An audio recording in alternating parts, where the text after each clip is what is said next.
A bunch of apes returned. Their golden fur stood out in the greenery as they carried a large tiger corpse. It was charred and spasmed even after death. So they are not body path practitioners, but actually thunder path? Varian guessed. The hunter apes climbed the mountain and soon, sounds of celebration reached his ears. Then, one by one, many hunting groups climbed the mountain and Varian's back was drenched in sweat. There were at least a few hundred apes. Only kids were in level 1, the young ones were in level 2 and the old ones were in level 3. The level 2s were about the same size as humans, but the older golden apes were as tall 8 feet and looked like a mini giant. Varian found at least a dozen auras not weaker than the mother rat. I cannot fight and win. Varian perceived their levels and sighed. The most direct way of storming into the mountain and searching for the aura crystals was dropped. Patience is key for any mission. Varian made no movements and continued to observe his targets. Soon, lightning spread out from the mountain and shot into the distance. These lightnings came in the shapes of clubs, sword and maces. Boom! Boom! Some of them fell onto trees and reduced them to ashes. The others fell into the river and Varian saw dozens of fish falling out and twitching as they died. Varian rushed into another bush as a lightning bolt burnt down the one he was hiding in. Boom! The 5 meters radius surrounding the bush was charred and Varian held his breath in tension. Not fighting. Not fighting. Even though these attacks weren't fatal to him, the point was that they were so powerful despite projected from far away. The commotion continued, and Varian shifted to a safer place. He took his time to figure out their routine and soon, he was clear. Every day, a few hunter groups, mainly consisting of younger apes, would head towards different sections of the forest and hunt their prey. The level 3 golden apes mostly stayed on the mountain. More importantly, for golden apes were always guarding the entrance to a cave at the foot of the mountain. Every once in a while, a hunter group would bring in a severely injured ape and it would be sent through that guarded entrance. The cave must be having aura crystals. Varian clicked his tongue. With level 3s protecting it, the difficulty of mission just increased to hell mode. These golden apes were fully aware that they were sitting on a treasure and guarded it with all their strength. Varian even suspected there were more level 3 apes inside. They would be a fool to not practice in a cave full of aura crystals. An aura crystal mine to boot. Aura crystals were formed naturally. The denser the aura, the more the probability of aura crystal formation. When a threshold was reached, the aura crystals would be called an aura crystal mine. Varian had never seen one. Even their locations were secretive. In Human Federation, all aura crystal mines were state-owned. While the Abyssals had aura mines as well. I still wonder why the Abyss Lord's castle had so many aura crystals. Varian shook his head. If he barged into the cave, the chance of him successfully stealing aura crystals was 10%. But the chance of surviving that? 1%. There must be another way. Varian soon found something fishy. Every few hours, there would be 2 level 3 golden apes pointing their fingers at the river. Large beams of lightning would shoot into the lake and most, if not all creatures in the lake fall out of the lake, spasm and die. It didn't seem peculiar taking into account that they'd shoot lightning everywhere once the hunt is brought up the mountain. However, considering the possibility that aura crystals were likely at the bottom of the mountain, Varian realized something. He silently slipped out and distanced himself from the Golden Mountain. The level 3s once again attacked the river. Varian waited for a while and dived in. Using his level 3 greater human physique, it was easy to stay underwater for a long time. As he expected, there was almost no vegetation underwater. The lightning must have killed everything. Reaching the mountain, he found a large tunnel. He swam through it and approached its end. Yes. Aura crystals. He saw them. In a large cave, aura crystals were stuck on the walls. Varian's excitement died down the moment he spotted the humongous apes meditating in the cave. There was also a small medical garden of sorts, and the injured apes recuperated with the herbs. These apes are clever, unlike that rat. If I enter, I'm dead. He swam against the current and got out of the river. Varian found a new way to enter with a success rate of 100%, but the survival chances were 0.1%. Nope. There must be a better way. He didn't give up and tried to think of a strategy. Who? The anxious gibbers of the golden apes irked him as he glanced at a group of 5 carrying their injured comrade to the mountain's cave. These apes were level 2 and thus about the same size as him. Their walking posture resembled that of a human than a typical ape. If he just observed their shadows and ignored their strange noises and golden fur, Varian would have thought a few humans were carrying their injured fellow. If I can be mistaken, then. Varian's eyes flashed and his lips curled. He observed the hunter groups leaving the mountain and stalked a small group of 3 golden apes. Soon, they reached a significant distance from the golden mountain. Time to split up, guys. Varian picked a few stones and hurled them around the apes. Boom! Boom! Varian's level 3 strength was beyond what these apes could face. As the stones crashed into the ground and dust rose into air, the apes panicked. They instinctively grouped closer and used their lightning powers to shield them. Right then, shwa, a stone passed through the lightning barrier and crashed in front of them. Boom! It was like a small explosion, and the apes were scared. They scattered while guarding themselves with a lightning armor formed by their mana. Varian observed them and picked the one whose dimensions matched him the most. You! Varian appeared behind the ape and swung his sword. It cut through the lightning barrier and severed its head. Varian's hand was numb from the lightning, but he was not injured. Thankfully, he solidified the space around his arm at the final moment. Thud. The corpse collapsed. Varian smiled down at it. You'll be my ticket to aura crystals. Thank you. Soon, the 2 apes returned to find their comrade ape severely injured on the ground.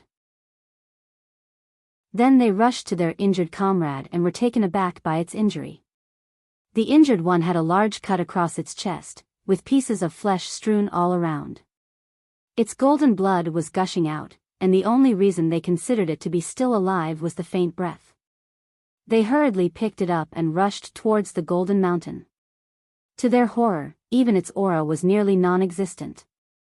The already weak breath was turning even weaker, and the apes hurried. As they approached the entrance to the cave, Varian, in disguise of the injured ape, controlled his breath and confirmed again. System, they'll really not detect my aura, right? No, he's severely injured and all his aura is exhausted. That is a likely conclusion. I'll trust you on this one. Varian kept up his act and restrained his movements. Who? The 2 apes yelled and the level 3 apes guarding the cave glanced at the injured ape. Don't use elemental sense. Don't use. Varian was ready to escape. Elemental sense was similar to space sense, it was a skill of elementalists.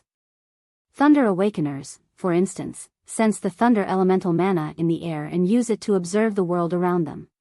Water awakeners use their water sense to be connected to water mana and, through it, observe their surroundings. Don't use. Varian held his breath.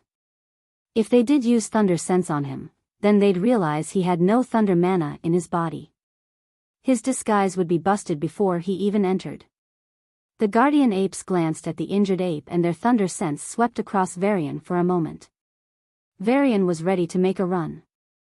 But they nodded and picked him up without commotion. Huh. I felt they used it. Varian was confused. They just glanced at the surface, host. They didn't go deeper. System unexpectedly replied. They sensed my aura to be absent and decided I was severely injured. Varian clicked his tongue. This system is impressed that you are not an idiot who only knows fighting. You are the idiot. Varian retorted. The 8 feet tall golden ape carried him on its back and entered the cave. Varian's eyes widened at the sight. It was a very wide cave. There were at least a dozen golden apes.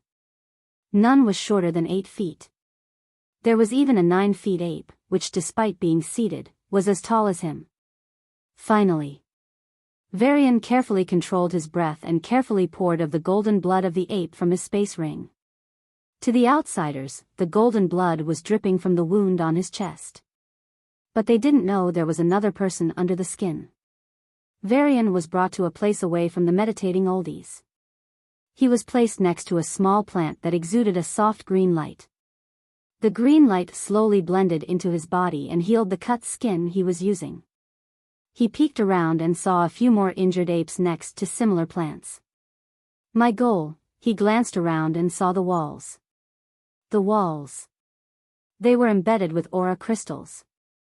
If I can get everything. Varian's thoughts spun around, but instead of rushing things, he waited patiently. He observed the other apes and concluded how much healing should he perform to not attract attention. This meant healing neither too quick nor too late. Wait. A few hours passed and Varian decreased the amount of golden blood he spewed out from his wound. An ape came in every hour and checked the injured's conditions. His condition got better at a normal rate and he did not attract attention. It's time, go. Varian's fake injury was almost healed. He knew in an hour or two, a guardian ape would come and take the healed ones out after a thorough inspection. A few injured apes were healed and taken out already. Meanwhile, a few more were brought in. Come on. Varian urged. Once Varian was inspected thoroughly, his disguise would be exposed. It's almost here. Varian calculated the time and, Who? There was a huge commotion on the mountain. Just like yesterday, the hunting groups returned. They carried their prize onto the mountain. Finally, it's feast time. Varian's eyes lit up, and he waited. Just like yesterday, as the cheers rose, the level 3 thunder apes in the cave also moved out. Level 3s would still have to eat. From his observation the other day, he concluded food wasn't taken into the cave. So everyone in the cave would come out. The worst case was them coming out batch by batch, but after inspection, that was not the case. Now. Varian glanced at the only level 3 ape still in the cave. It was meditating near the small lake. That small lake was the one the tunnel under the river led to. It was likely guarding against intruders from water. One or a few level 3 apes guarding the cave at feast. This is the second worst. But, who? The cheers continued to rise, and Varian moved. He slowly stood up and tiptoed toward the lake. With his breath restrained and his aura hidden, he didn't disturb the meditating ape. Since the cave was large, and the guards were facing outward, they didn't notice his movements either. Varian cautiously approached the meditating ape. It was a strong level 3. Lightning coiled around its body and zapped. It would have been revered as a supernatural being on old Earth, but now it was his prey. The old ape was immersed in meditation and, due to his stealth, didn't notice his arrival. Varian sensed its immense aura level. A late level 3. It's stronger than me. I can't take a frontal fight. He slowly approached it. But he didn't need to fight head-on. Assassinate. There was just one problem. The lightning coiling around the ape also served as a barrier. I need to kill him silently. Varian glanced at the aura crystals all over the cave and at the guardians in the distance. Everything was set.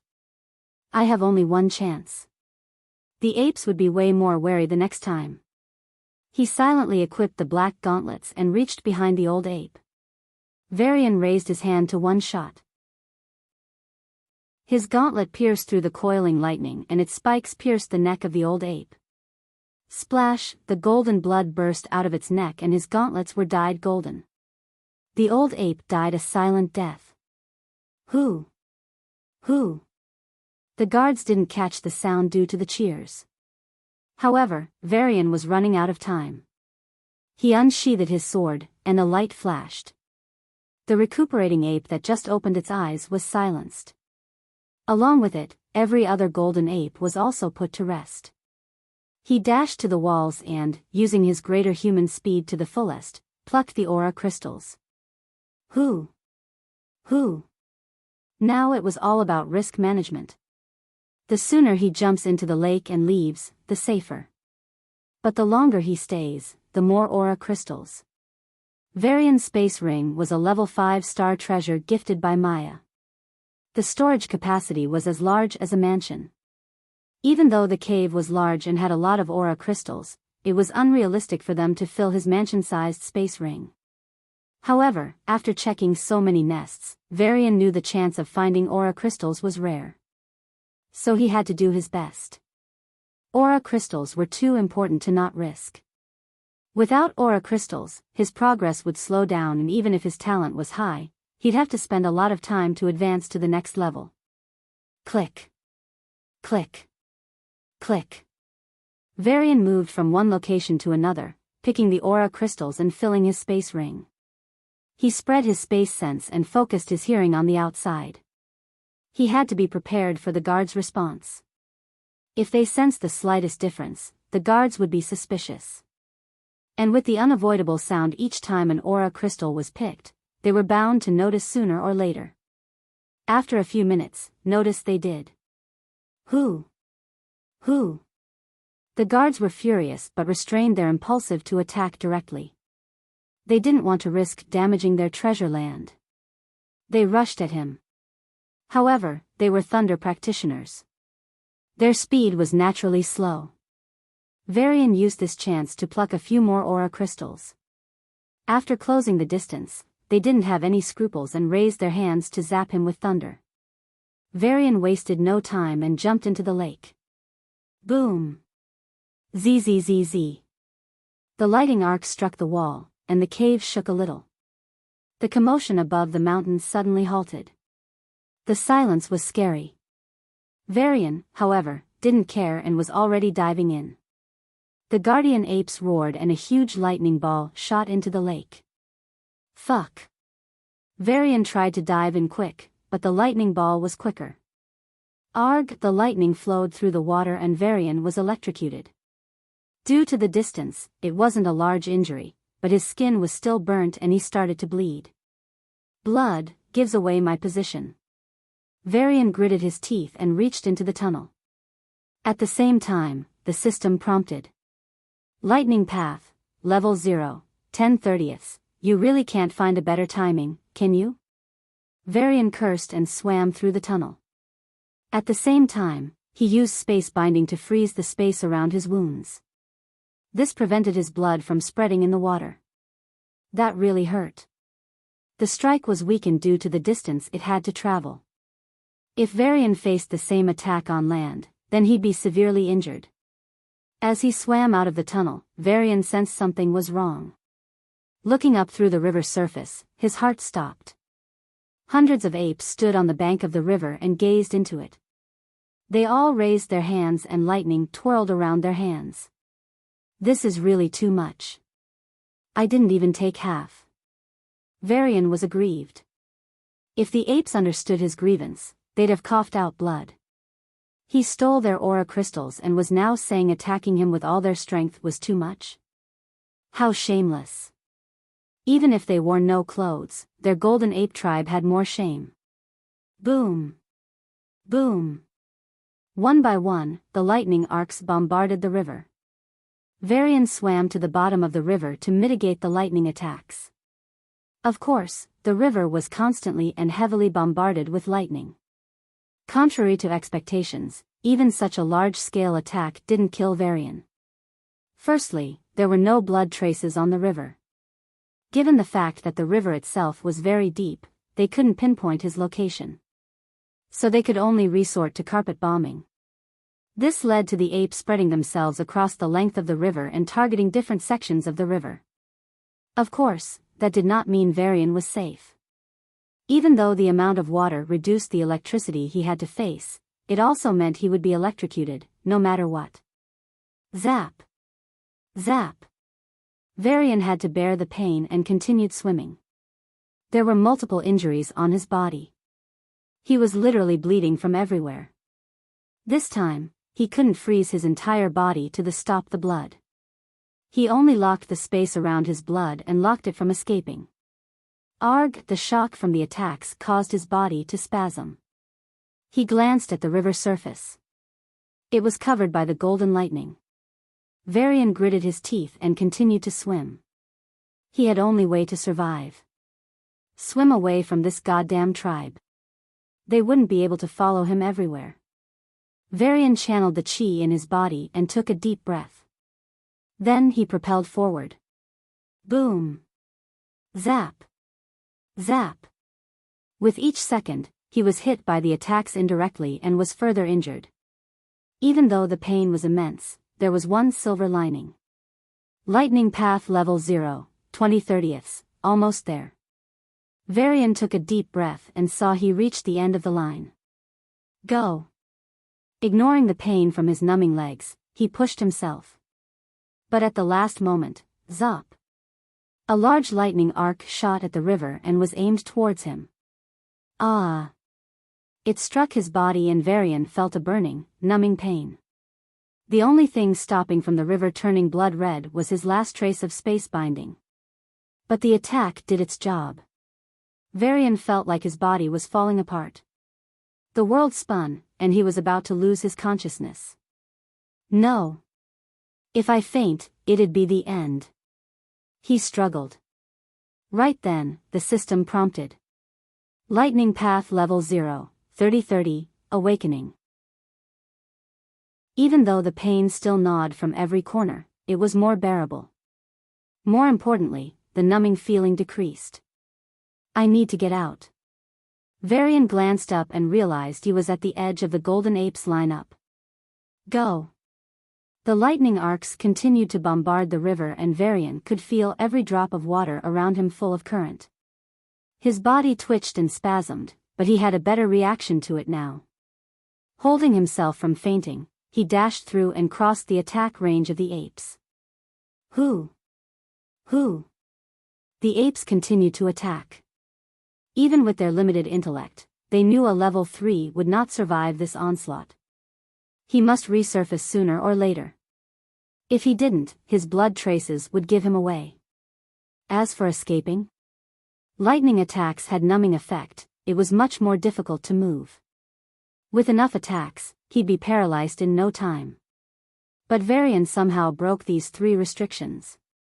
First, he was far away from the source of attacks and was strong enough to bear the attacks. Second, his blood trails were sealed by his space powers. And third, even though he was almost paralyzed by the lightning attacks, awakening in the lightning path gave him the final push. The apes didn't know that the thief already escaped. But the thief had his own problems. Varian wasn't in a good condition. Despite increased resistance against the benumbing effect, his body was still partially paralyzed. It was much harder to move his limbs. The injuries didn't help either. His flesh was burnt in many places. Thankfully, Varian couldn't smell anything underwater. Just a bit further. Despite his worsening condition, Varian continued forward underwater. Even though he escaped from their attacks, he was just barely out of the Golden Mountain perimeter. What if some golden apes were watching the river banks? So Varian continued ahead. Even though he was losing strength, he swam. More, only by reaching a place far away from the Golden Mountain could he get rid of the enemies. Each second seemed to stretch itself into eternity as Varian endured the pain. Finally, he swam far enough and went back to the surface. Each water drop flowed down his burnt flesh and bleeding skin. The pain was terrible, but real. He survived. Varian took a deep breath and air filled his lungs. He was underwater for nearly an hour. He spread his space sense and perked his ears. After ensuring no enemy in the vicinity, he stepped onto the land. Ouch! On his first step, he couldn't walk properly and almost tripped. Varian glanced at his legs and clicked his tongue. They were like charred logs attached to his torso. Should I use a healing potion? He thought and checked his space ring. There were only 3 healing potions left. He finally decided to save them. I might stay in this place for long. Who knows? Searching for a hiding place, he felt the new sensation from within once again. It was as if he was connecting to something present everywhere. Status, Body Path Level 3, 5/400 Space Path Level 2, 40/200 Lightning Path Level 1, 0/100, Lightning Path, He closed his eyes and felt the new aura derivative flowing in his body. Lightning mana. I'll check it out after I find a safe location. Varian proceeded into the woods. He sensed a few magic beasts from afar and avoided them. He could still kill level 3 magic beasts, but that'd not be worth the risk. As he passed through the forest, the golden-leaved tall trees didn't give him any sense of security. If anything, they reminded him of the Golden Mountain. Damn apes. Varian hissed from the pain on his body. He wouldn't be able to repeat his burrowing again. After some wandering and observation, he found a desolate tree. It was dying but had a huge burrow. Huge enough to let in a human. No creatures in. Varian checked and entered the burrow. He finally let go of the space binding and, splash, splash, the blood withheld by space binding gushed out and wet the ground. Varian's face paled, but he calmed himself and sat down. Then there was no more blood. He was a level 3 body awakener and his healing speed was many times faster than a normal human. 2 hours. Varian estimated the time to be completely healed and then decided to check out his new path.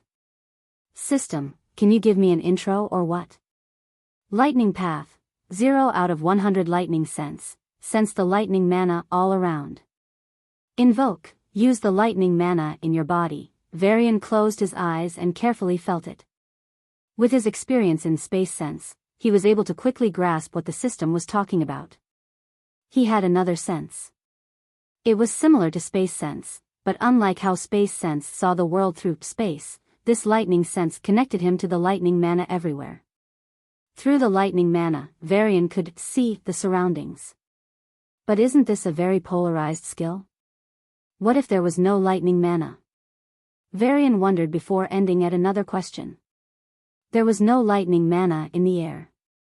There was only aura. Am I sensing the lightning mana within the aura? Varian was puzzled. Was aura the result of a mix of chi, space power and others, or was aura the actual pure form that was divided into these strange energies? To put it plainly, did aura give birth to chi, space powers and mana, or did they combine to form aura? The consensus was the former, but there was no concrete evidence. The only conclusion was that in some places, awakeners would be able to progress faster than others.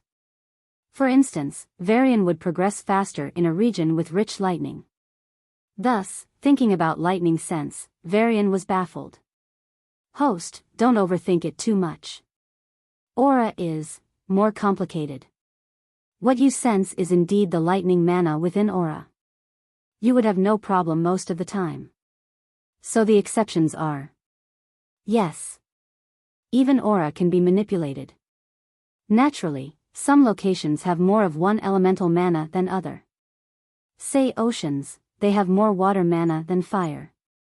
But fire mana is not absent. Manually, one could indeed decrease the lightning mana of a location. In both cases, the said elemental sense's use would be reduced. Damn. Isn't that dangerous for lightning awakeners? What if abyssals can do this? Varian nodded and didn't ask any further. Firstly, it served no purpose. Secondly, the thought that there were even entities far stronger than abyssals only made him depressed. If humans couldn't even win abyssals, how could they hope to survive against such entities? Varian closed his eyes again and saw the world in gold. It was the color of lightning mana. He was able to sense his surroundings. Since lightning awakeners don't have high senses like body awakeners, lightning sense acts as a radar. He concluded. Then he sensed the lightning mana flowing within his body. He carefully felt it and willed it to appear. Zap! Zap! With a crackling sound, a small thunderball appeared above his hand. Wow! Varian was amazed and touched the lightning ball. Then, fuck! He pulled back his hand. It was slightly burnt with a lingering shock. Why is my own lightning shocking me? Varian asked in confusion. Then he realized it. This time, he used the lightning mana to cover his hand and touched the lightning ball. There was no shock or pain. It was like touching a warm liquid sphere. So once the lightning mana leaves my body and manifests itself as an entity, then it acts like lightning. If I touch it, it's like touching a normal lightning ball. And I get shocked. Varian rubbed his chin. He caught the floating lightning ball in his hand covered by lightning mana and chuckled. This also means I can shield myself against real lightning with lightning mana. He waved his hand and the lightning ball disappeared. But when it is not unleashed, I can touch lightning mana without problem. He glanced at the golden light covering his palm and touched it with his other hand. Again, nothing happened. You're correct. Otherwise, it would be too unbalanced. Just becoming a lightning awakener does not mean you cannot be hurt by lightning anymore. Varian nodded. However, lightning awakeners will gain more affinity with lightning with each level. You were on the verge of fainting from the attacks, but after awakening, you were able to stay sober. You gained some resistance. Oh. Even though he kinda guessed it, the system confirmed it. The system fell silent, and Varian resumed his test. As a newbie, he could only create small lightning arcs and shoot them against his enemy. The lightning arc speed was comparable to a level 1 body awakener. And after using the lightning sense, Varian's response speed in controlling the lightning mana also improved. For instance, a level 2 body awakener took around a second to cover 100 meters. If the body awakener was at 10 meters, a lightning awakener would have no time to dodge the attack of said body awakener. However, with their lightning sense, a level 2 lightning awakener's speed of manipulating lightning would be at the same level as a level 2 body awakener's physical speed. Then, they could set up a shield of lightning and block the body awakener's attack. Since they possess only normal human eyesight, they could not capture the fast movements of body awakeners. However, their lightning sense could capture their movements and allow them to fight. So everything is somehow balanced, huh? Varian sighed. All divine paths are balanced. There is no one strong divine path. Sylvia, the space professor's words rang in his mind. After familiarizing himself with the lightning path, Varian took out the aura crystals and replenished his aura reserves. He didn't make big movements to avoid attracting magic beasts. 2 hours passed and Varian changed into new clothes. Thankfully, he had plenty in reserve. He stood up and snapped his fingers. The sheer force behind the snap caused the air to compress and was about to explode. Before the air could explode, the space solidified and stopped it. At the same time, a lightning ball shot against the solidified space. Boom! Body path, space path, and lightning path. The powers of these 3 paths were manifested by the same person. I'm a tri-awakener. Varian just realized. The addition of space path helped him so much, now he got a 3rd path. Ecstatic was an understatement. Haha, Varian laughed and slapped the burrow in joy. Then, whoosh! A golden light flashed, and the world spun. The next moment, he was in an alien place. Before he could even think, fuck. Varian cursed and tightened his neck. Swish! A lightning ball passed right beside his head and, boom! Crackle!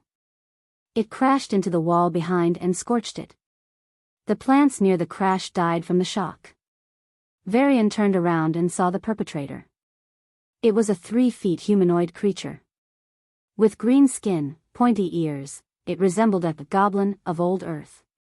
The goblin waved its hand and another lightning arc was already heading towards him. TCH. You're not those apes. Varian cursed and dashed at the goblin. GA. The green-skinned creature yelled and lightning covered its body, acting as an armor.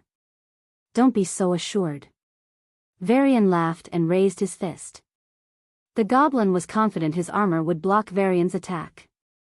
However, a gauntlet equipped itself on Varian's fist and it approached the goblin's neck in the blink of an eye. Right when his fist was about to make contact with the lightning armor, space power and lightning mana covered his gauntlet. Boom! Just like that, Varian's fist passed through and broke the goblin's neck. The lightning mana helped reduce the lightning attack, while solidifying the space blocked some of the attack. Varian's level 3 body defense was strong enough to bear the rest whilst his attack was enough to break through the defense. Thud. The goblin's body collapsed, and the green blood dyed the ground. It was an easy kill, but he still came into contact with the goblin's lightning mana. Plus 10 XP lightning level 1, 10/100, Varian felt the lightning mana in his body rise lightly. With the enemy down, he inspected his surroundings. It was a large underground lair with many passages. There were creepers, plants, and grass growing everywhere. Recalling his last action in the burrow, Varian felt like killing. It was clear to him now. Punching that burrow led him here. Just like the time with Sarah's team, Varian took a deep breath, and, fuck you, system. There was no way he was so fortunate to encounter this. I'm in Dungeon's special location. However, they were sought after by all adventurers despite the higher dangers. Why? Rewards. Defeating the final boss would give the adventurer a rare reward. The special location with Sarah and others, it was destroyed. Varian shook his head and glanced at the 3 passages ahead. He chose one at random. The passage, like the other 2, was full of vines. Click. He slowly stepped into the pitch-black passage. Varian used his space sense and cautiously trod forward. If goblins are the magic beasts inhabiting this special location, then who is their boss? A bigger goblin? Hobgoblin? The passage was long, and with his slow advancement, it was only after a few minutes that he saw the end. Varian's nerves tensed, and he spread his space sense. However, his space sense's range was not high. Being a level 3 body awakener meant whatever information his space sense conveyed, his 5 senses would have likely done the same, only earlier. But just in case. Ga, Varian heard the goblins' voices at the end of the tunnel. Judging their location from the sound, Varian took the initiative. He leaned forward slightly, and the next moment, he shot towards the exit. The vines were blown away by his speed and, zap! There were 3 goblins outside the exit. Right when he was about to step out, their lightning sense detected him, and with a wave of hand, 3 lightning bolts shot at him. These lightning bolts were about a meter in length and wiggled like golden jelly. But having tasted the lightning attacks from the golden apes, Varian had no intention to be thundered. He sidestepped and dodged the frontal attacks with ease. Boom! Zap! The lightning arcs bombarded the walls. The light yellow walls were roasted into pitch black. Varian glanced back at the goblins, but only after seeing something weird. The plants directly hit by the lightning arcs died, but the ones in the vicinity didn't. That attack should normally kill every plant in the surroundings as well. Weird. Do plants here have some speciality relative to thunder? Ga, the goblins roared. Their little green eyes glared at him with madness. These warmongers found invincibility in their higher numbers. Varian judged them to be mid-level 3s, the new ranking he came up with. Low level 3 was 0 to 133. Mid was 134 to 266. High was 277 to 399. Not bad. He grinned and dashed to the nearest goblin. Zap! Zap! Zap! 3 2-meter lightning arcs shot at him. Usually, a level 3 body awakener would be severely injured with such an attack. The goblin's plan was indeed meticulous. Facing such an attack, his only option was to dodge the dangerous lightning arcs. That meant giving up pursuing the goblin in front. But if he does that and escapes, he'd be chased by lightning arcs released right then. Their lightning arcs were as fast as him and were greater in number. So the longer he dodges, the quicker he'd be drained and the greater the chances of being hit by their attack. Just one attack and he'd be in their bag. But, tisk, Varian sneered and continued to dash forward. Ga? The goblins yelled incredulously as he dodged 2 lightning arcs and took the third one head-on. Boom! Varian shrugged off at the light injury on his chest and swung his sword. Ga! The goblin's lightning wall was pierced through and the next moment, the 3-foot-tall body collapsed. Varian grinned at the other 2 creatures. With space-binding lightning mana, he turned the heavy injury into a light one. To his surprise, despite being only level 1, lightning mana surprisingly reduced a significant portion of the lightning attack. Plus 5 XP plus 5 XP plus 10 XP body path level 3, 10/400 space path level 2, 45/200 lightning path level 1, 20/100, yes. Varian felt the rising power in his body. Until now, his body was only beaten by lightning. Now it was slowly countering and growing stronger with each beating. Perhaps this was the so-called tempering. Varian wanted to yell, "I get stronger with each beating." Along with body, his space path was also progressing. The most progress was evident in the lightning path. With each lightning hit, the lightning mana in his body would slightly rumble and interact with the foreign lightning. Then Varian would learn something more about the way it was used and his progress would increase. Thus, all his divine paths were progressing. This sensation of growing stronger was addicting, and to him, every addition in strength meant more chances of getting out of this godforsaken dungeon. Ga. The other goblins were stupefied and let out their attacks in panic. Zap! Zap! Not enough. Varian chuckled and easily dodged their attacks. With only 2 of them left, they posed no pressure.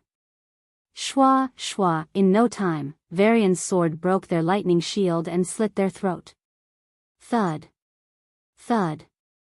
Plus 10 XP plus 5 XP plus 20 XP, body path level 3, 20/400 space path level 2, 50/200 lightning path level 1, 60/100, this speed is insane. Varian felt the soaring lightning mana in his body and sighed in wonder. This is a lightning-heavy environment. During the battle, you are observing how they are using their lightning mana and learning. Plus, you have plenty of aura crystals backed by the highest talent of any human. This is perfectly normal. Listening to the system's explanation, Varian coughed. You're right. This is perfectly normal. Level 1 is the easiest, anyway. He extracted the beast cores from the goblins and proceeded forward. Like earlier, there were 3 passages. The next passage was going to be harder. Instead of picking stronger enemies right away, I can use the weaker enemies and advance to level 2 in lightning path. That'd give me more leverage against lightning beasts. Varian patted himself on the back and turned back. Then his face twitched. The passage was closed. He clenched his fist and, boom. As his fist connected with the hard surface, he realized there was no way back. There goes my path to overpoweredness. Must I be nerfed? He shed some tears symbolically and turned back to the 3 passages. No. I will advance to level 2. His eyes were filled with determination. Nothing can stop my OPness. With that, Varian stepped into one of the passage. Inside his mind, he told himself, I must get out of here. Alive. It wasn't a tree per se, but it sure looked like one. It was as tall as a 5-story building and was as wide as an aeroplane. Its branches were like tentacles, and Varian absolutely didn't want to get caught by them. How the fuck am I supposed to kill this thing? He wondered. As he was still assessing his enemy, the long tentacles rose into the air and shot at him at an insane speed. Varian's body instinctively moved to the side. Boom. Boom. Hiss, a huge boulder behind him was pulverized by the tentacles. Varian frowned. This is a high level 3 attack. Learning his lesson, he didn't stay still, but sprinted around the tree. Not moving in presence of these deadly tentacles was courting death. Boom. Boom. As he dodged the consequent attacks, a question struck him. If the goblins earlier were lightning beasts, why isn't this tree-like creature not using any lightning attacks? Boom. Boom. Varian rolled down and dodged a tentacle lash. Right then, another tentacle followed. Boom. Varian barely sidestepped and was about to sigh in relief. But then came another. Damn. Varian crossed his arms at the last moment and took the attack head-on. He shielded himself with lightning mana and solidified the space around his arms. Crack to his surprise, the lightning barrier's effect was non-existent. The solid space held off some damage, and Varian's arms bore the brunt. Gurg. The brown tentacles slammed at his arms and Varian was pushed back with his feet planted on the ground, as he left behind large trails. Drip. Drip. As blood dripped down his arms, he sprinted to the side and escaped the next attack. Boom. Its physical strength is higher. The ache from his bones told him. Wait, is that? Varian spotted a few white things at the base of the tree. They looked like human skeletons but were much small. Goblins' bones? Varian realized. No wonder there were only so few goblins in the earlier passages. So they were supposed to be way more in the first and second layers. This tree killed most of them, and reduced the difficulty. Boom. Boom. As he strained himself to dodge the lethal attacks, he spotted many more piles of bones. Dozens and dozens of them. Just how did it manage to kill so many? He wondered. He channeled his lightning mana, and a lightning ball shot towards the tentacles. Zap. There was not even a scratch. Even though it was only a level 1 attack, it shouldn't be so useless. This thing is resistant to lightning. He concluded. That was why it could kill so many goblins. They had only lightning attacks. Boom. Varian unsheathed his sword and slashed at a tentacle. Creak, there was one cut, and the tentacle was still intact. Boom. Varian ducked, and the tentacle lashed at the ground behind, creating a crater. He glanced at the tree, and suddenly, it clicked him. Varian spread the space sense and sensed underground. Got it. He raised his fist and slammed down. Bang. Bang. Dust rose into air as 3 tentacles hurriedly shot towards him. With his earlier experience, Varian was able to dodge them with relatively more ease this time. And he kept punching the ground. Bang. A large hole was formed by the force and Varian saw it. The light red things. The roots. They were extending from here, and were heading towards the exit he came from. So they are connected to every plant in the dungeon? Varian gasped.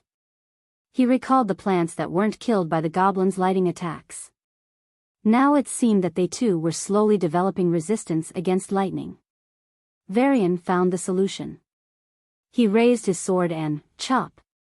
The tentacles twisted for a moment as though they were feeling the pain. Green juice spurted from the severed root, but Varian had no time to revel in the sight. He sprinted around the tree and used his space sense to estimate the feasibility of his plan. Fuck. There was almost no chance. There were too many roots. If he cut them down one by one, he'd be exhausted before he did the job. Then, the tree would gain an upper hand, and he'd have to die. I should cut them all together. Varian glanced at the base of the tree and rushed towards it. The tentacles didn't let him in. They hurled at him from all directions. Varian didn't bother setting up a lightning barrier and used space binding to solidify the space around the tentacles. Creak. Creak. The tentacles stagnated for a moment before they broke the solid space. But Varian was only halfway from the tree with that one moment. Shwa! They lashed at him again, and this time, with greater urgency. Varian splurged his space power and continued using space binding. Creak! Creak! The tentacles broke the space binding only to find the space around them solidified again and again.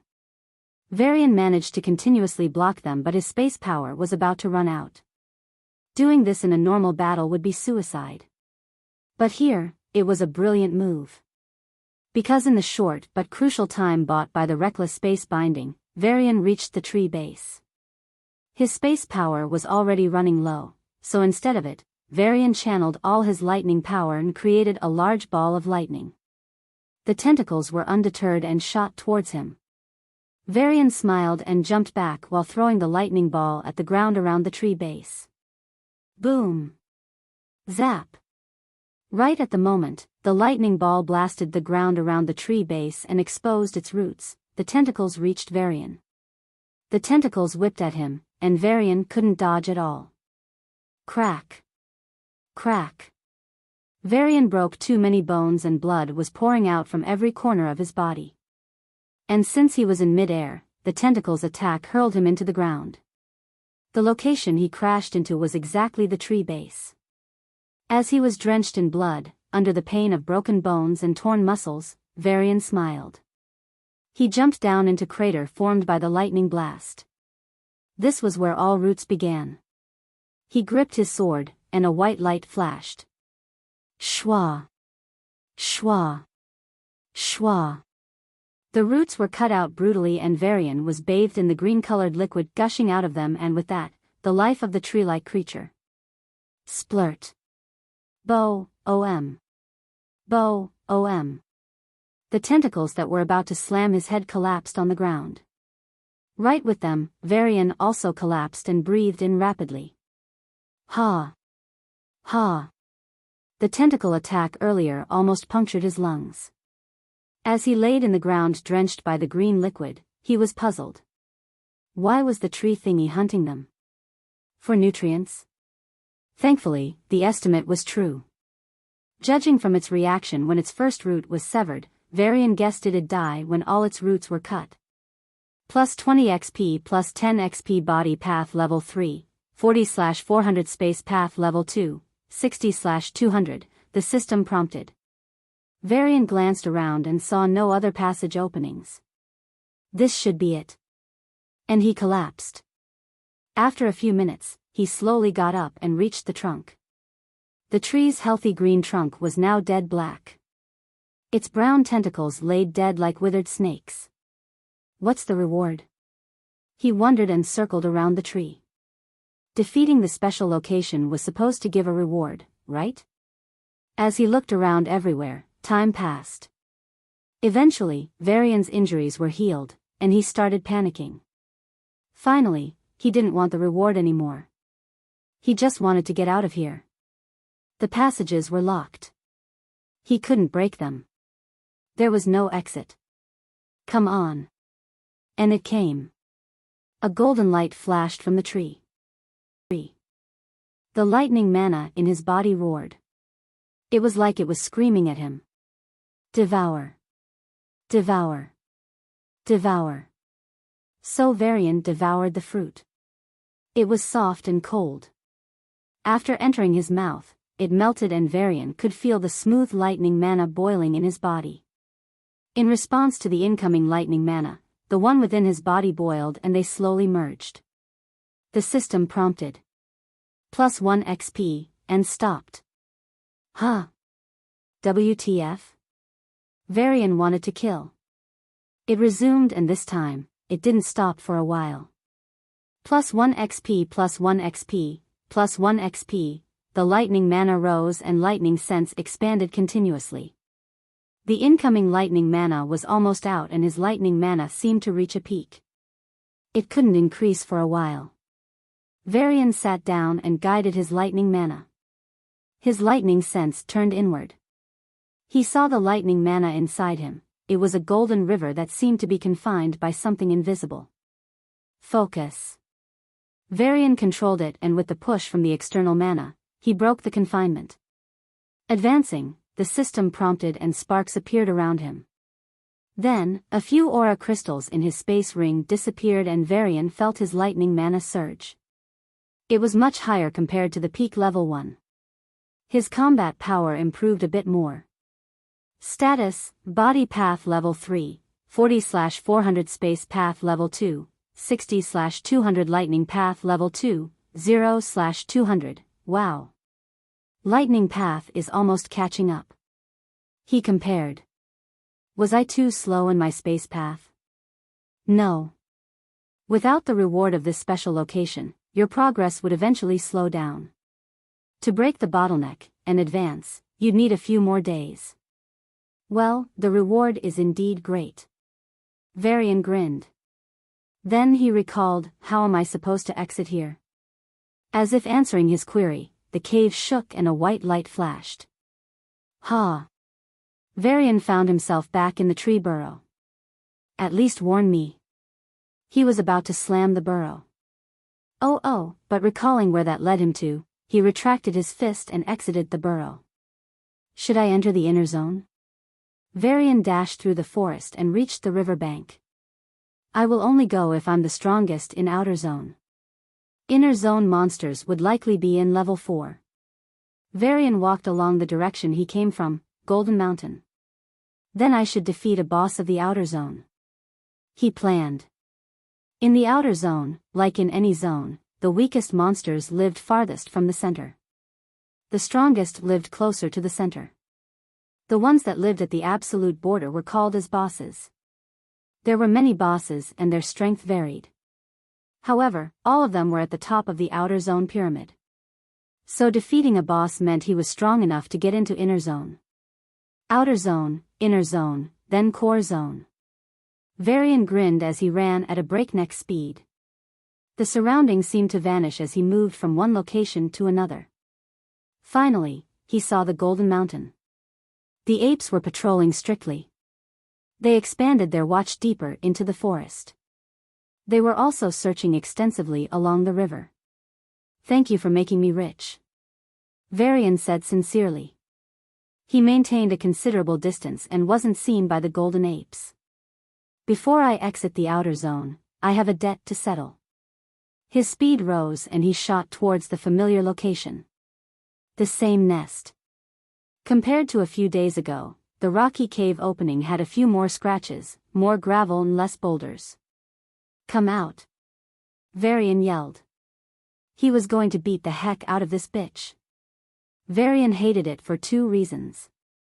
If it treated him like a prey or just attacked him like the usual golden apes, he too would have treated it as a normal foe. But this one went as far as to use him as a prey to teach its kids how to hunt. I can't go any lower.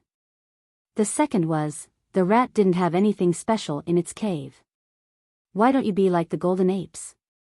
Have something precious, or what am I supposed to get for attacking your nest?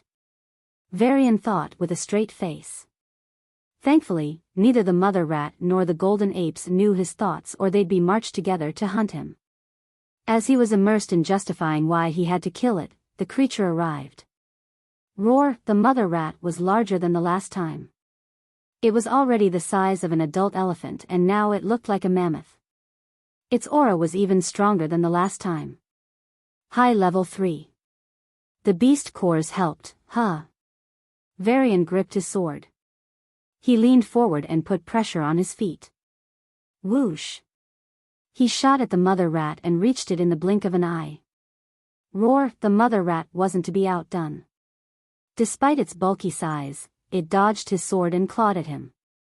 The claw was so strong that all the air in the way was blasted. Boom! Boom! Indeed, its physical strength was higher than Varian. But I'm not coming with just physical strength. He channeled his space power and lightning mana. Creak. The space around the mother rat solidified for a split second and, zap. A lightning arc of 1 meter shot at its head. Creak. The mother rat forcefully broke the solid space and the lightning arc struck at its neck. Roar. It roared in pain, but its paw didn't flinch. It was about to tear his chest apart. Humph! A lightning wall appeared in between the paw and his chest. Screech! The mother rat broke the lightning wall at the price of small injury and losing a bit of its momentum and, creak! It hit the solid space. This further weakened its momentum and delayed some time before the paw finally reached Varian's chest. But what greeted was a spiked gauntlet. Boom! Crack! Roar! The paw's bones were broken as the mother rat wailed in pain. Zap! At the opportune moment, the space around its head once again solidified and a lightning ball shot at it. Creak! The mother rat broke the solid space and managed to dodge again. Boom! It also avoided taking the lightning ball on the wound of its neck. But, crack! Crack! Varian's gauntlet punched its face and broke its skull. Roar! It opened its mouth to bite him down in a final attempt. That didn't help.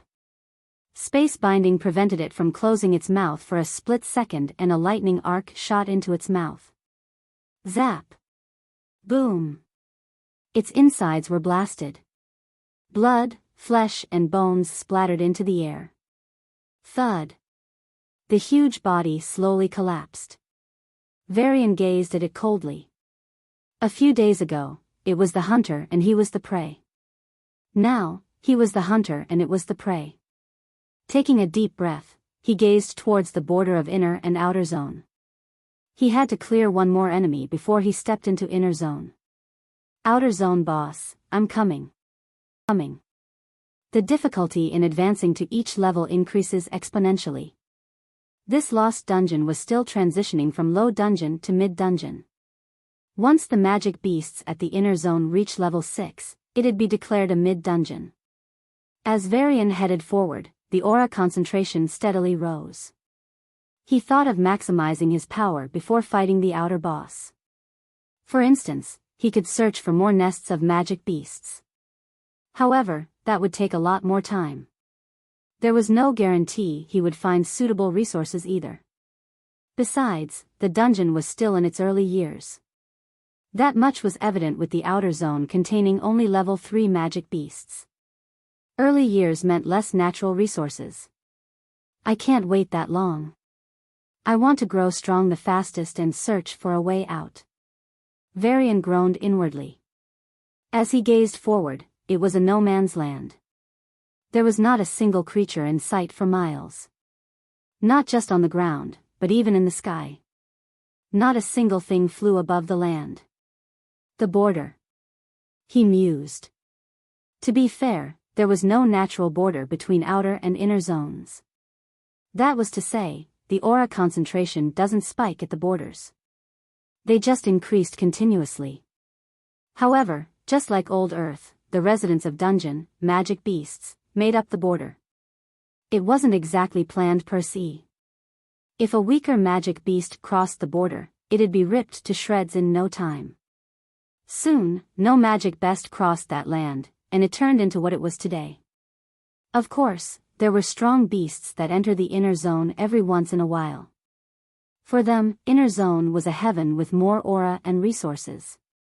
But how to determine whether one was strong or weak? Welcome the bosses. These were creatures just short of entering the inner zone. Boss. Varian stopped in front of an arid plain. It was dry and with lush mountains surrounding it, the plain looked out of place. Ha! Even though he couldn't know who it was, a sharp gaze seemed to pierce his skin. Boss is boss. Varian was sure he came to the right place. His heart throbbed with excitement and he forcibly kept his cool. The black sword was already unsheathed at some point. Come out. Varian muttered. A cool breeze blew and drifted the dust away. There was nothing to be seen. However, the gaze intensified, and Varian felt like something was cutting on his skin. Is this a peak level 3? He wondered. After a few minutes of unsuccessful lure out, he stepped onto the plain. Step.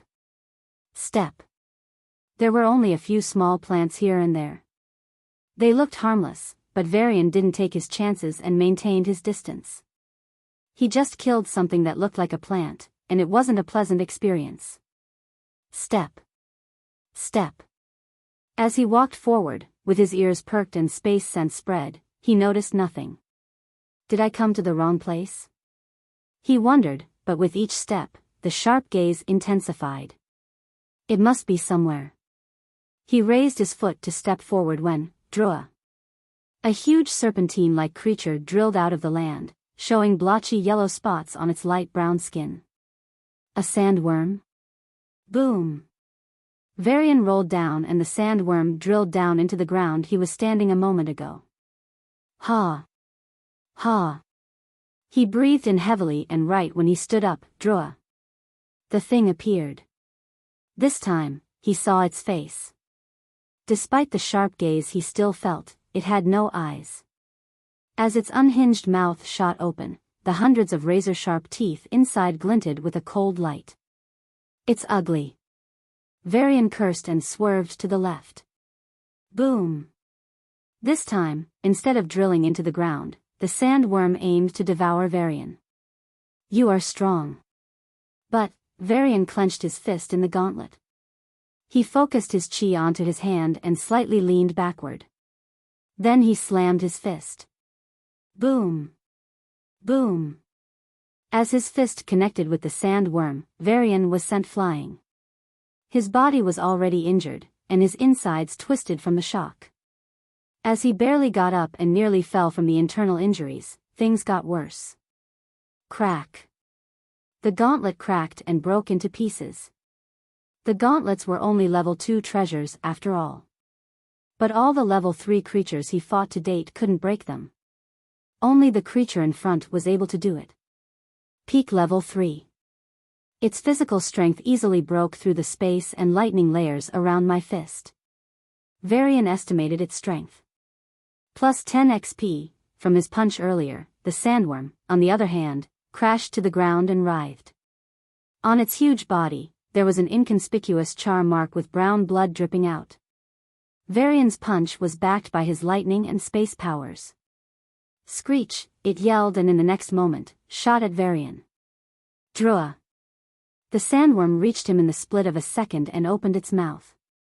Varian's stomach churned seeing the red walls with mucus hanging inside its mouth. He was considering the classic jumping into the monster's mouth and killing it from the inside. But now he gave it up.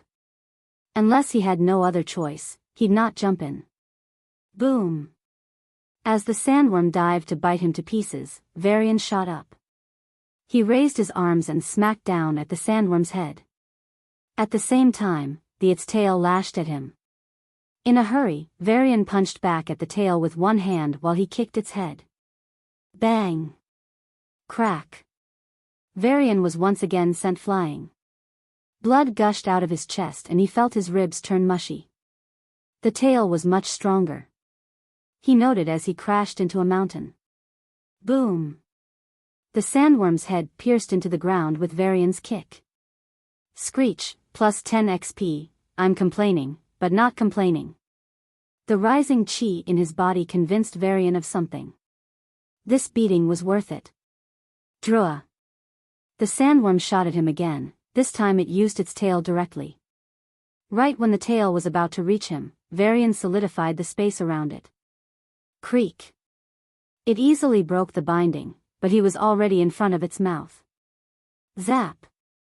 Varian space bound its mouth and tried to throw in the electric arc to internally injure the sandworm. It worked for the mother rat. But, boom! The sandworm broke the space binding in no time and crashed into him. Crack. Fuck. Plus 20 XP body path level 3, 80/400, Varian's head spun as he coughed out blood. Literally this time. The continuous increase in strength was good, but he would need to heal before continuing this battle. Drua. The sandworm opened its mouth to devour him. This time, instead of attacking, Varian dashed away from it. Drua. It chased him at a higher speed.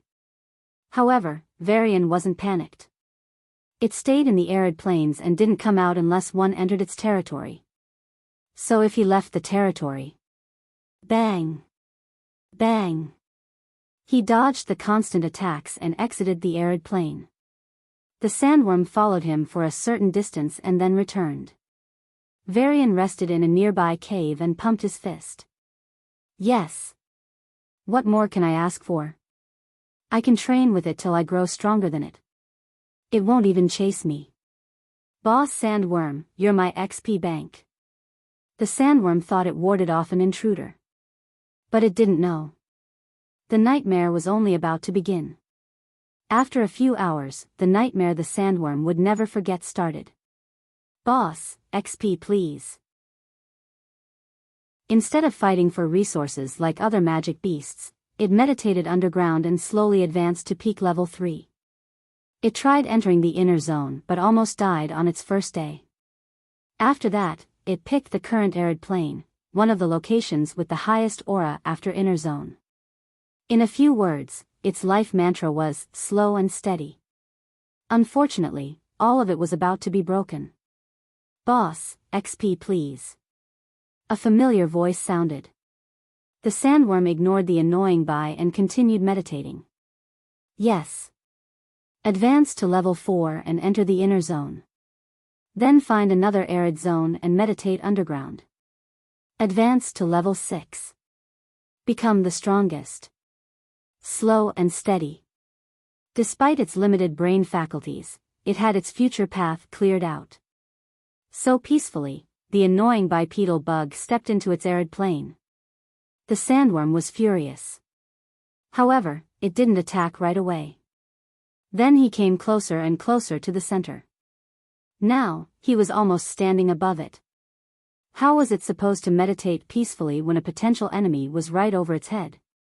The sandworm lost it and drilled out of the land. Drua. With its memory from the last time, it directly used its tail to slap the person. Its tail overpowered him last time. The sandstorm saw the human raise his fist and punch at its tail.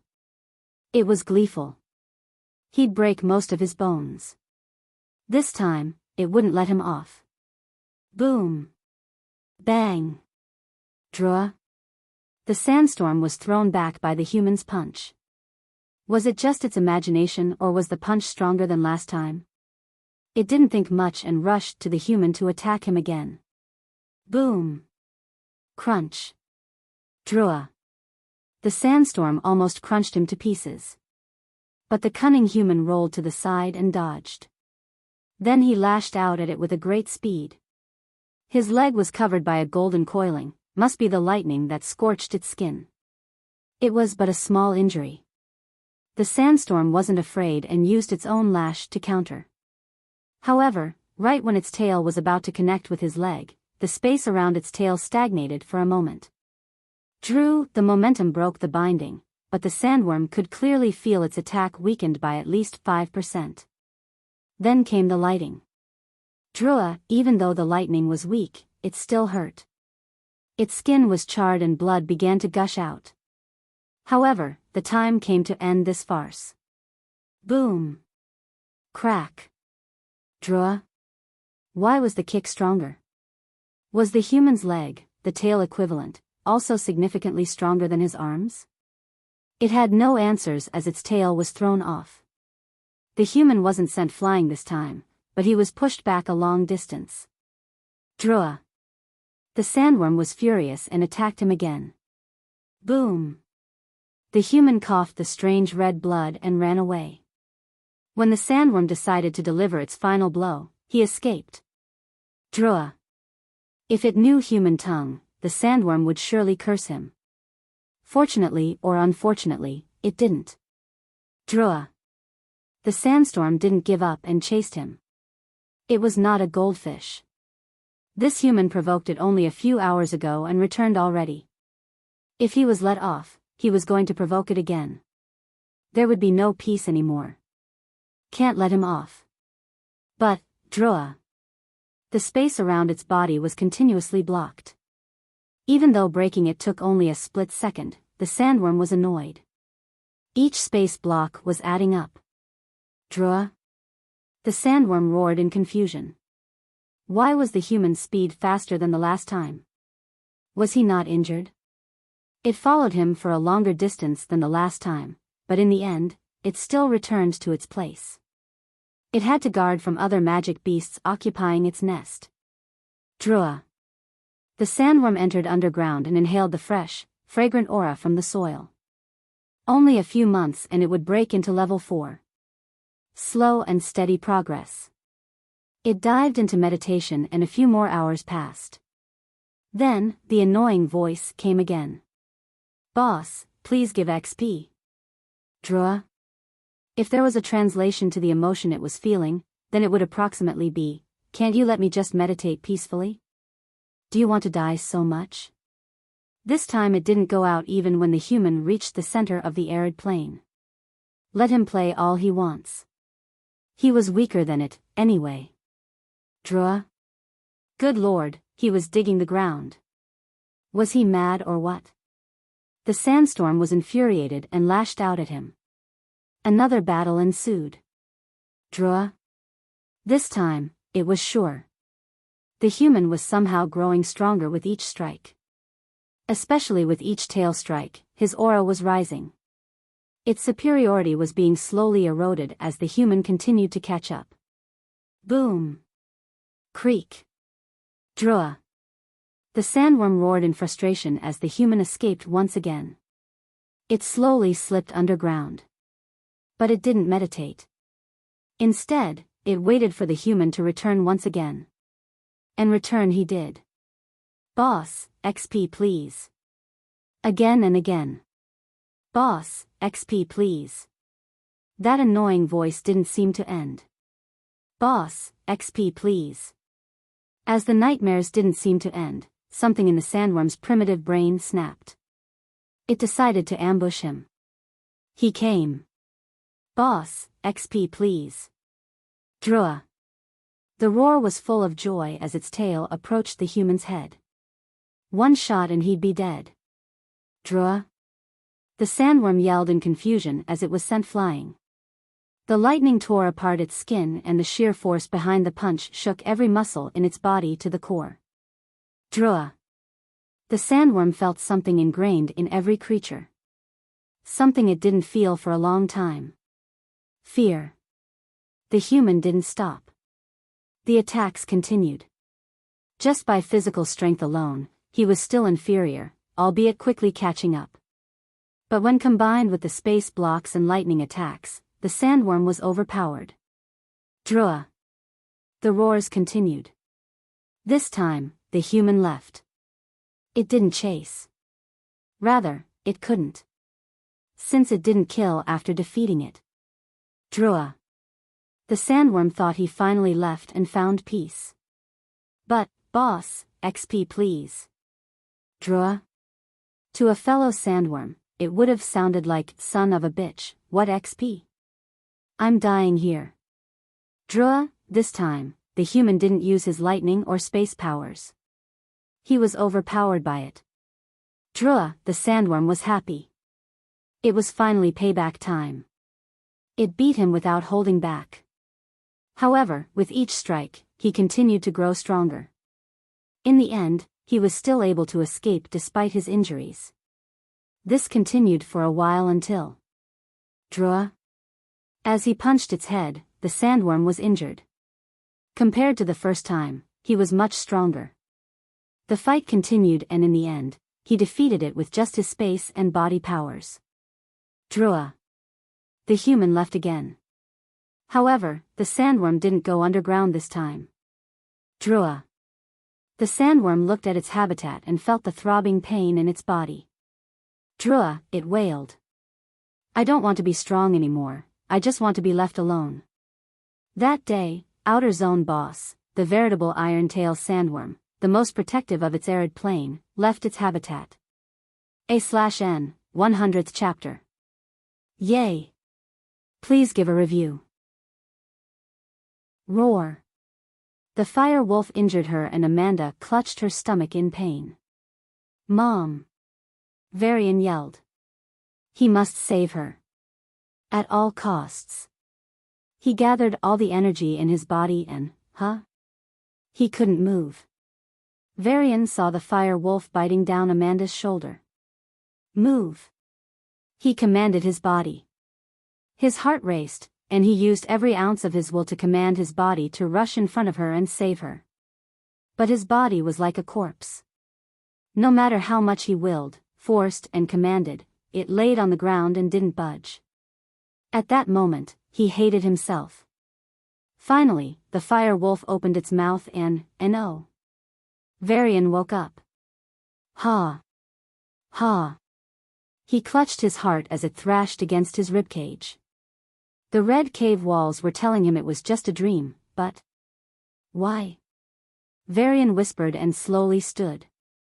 His back was completely drenched in sweat, and his face was deathly pale. Worse, he clenched his fist and blood was slowly dripping onto the ground. Drip. Drip. I am not a coward. He said out loud. Yes, you are. You froze from fear. A voice muttered in his head. Varian shook his head. But the scene of pouring his everything to move, but being frozen like a corpse, he couldn't forget it.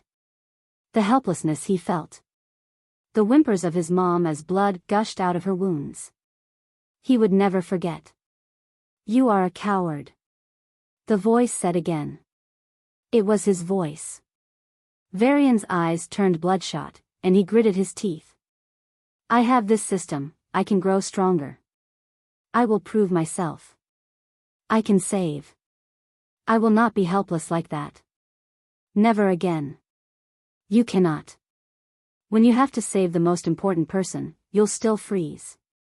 I know this. Because I am you.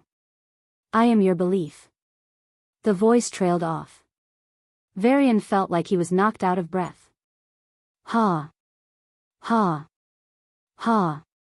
He panted as he ran out of the cave. A wave of emotions overcame him. Why was he still dreaming of that night? This was not the first time it happened. Despite his awakening, the dreams continued. It was as if he was cursed to never forget that night. Seeing her die over and over was enough to drive him insane. At times, he wanted to stop. Just go back to his darkroom and live every day fighting in that Leon Hall. But there was only one reason that kept him going. Sia! He yelled. His voice, filled with anguish and determination, echoed across the valleys. I will find you. Even if it is just to prove myself that I am not a coward. I will find you. His breath slowly calmed down, and his eyes turned normal. Varian's figure blurred and at a great speed, he ran to the sandworm's nest. Boss, XP please. He yelled as usual. As expected, the sandworm didn't respond. Varian didn't mind.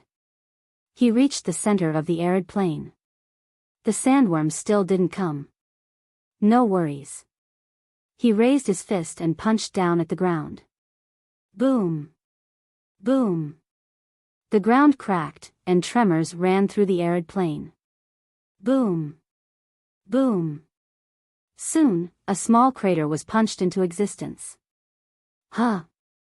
Usually, the boss would have come out already. Varian focused his senses and tried to decipher the boss's location. With his current prowess, he could track the boss unless it was far away. Wait, don't tell me. Varian found no trace of the boss. He marched around the arid plain and kept punching the ground. Boom! Boom!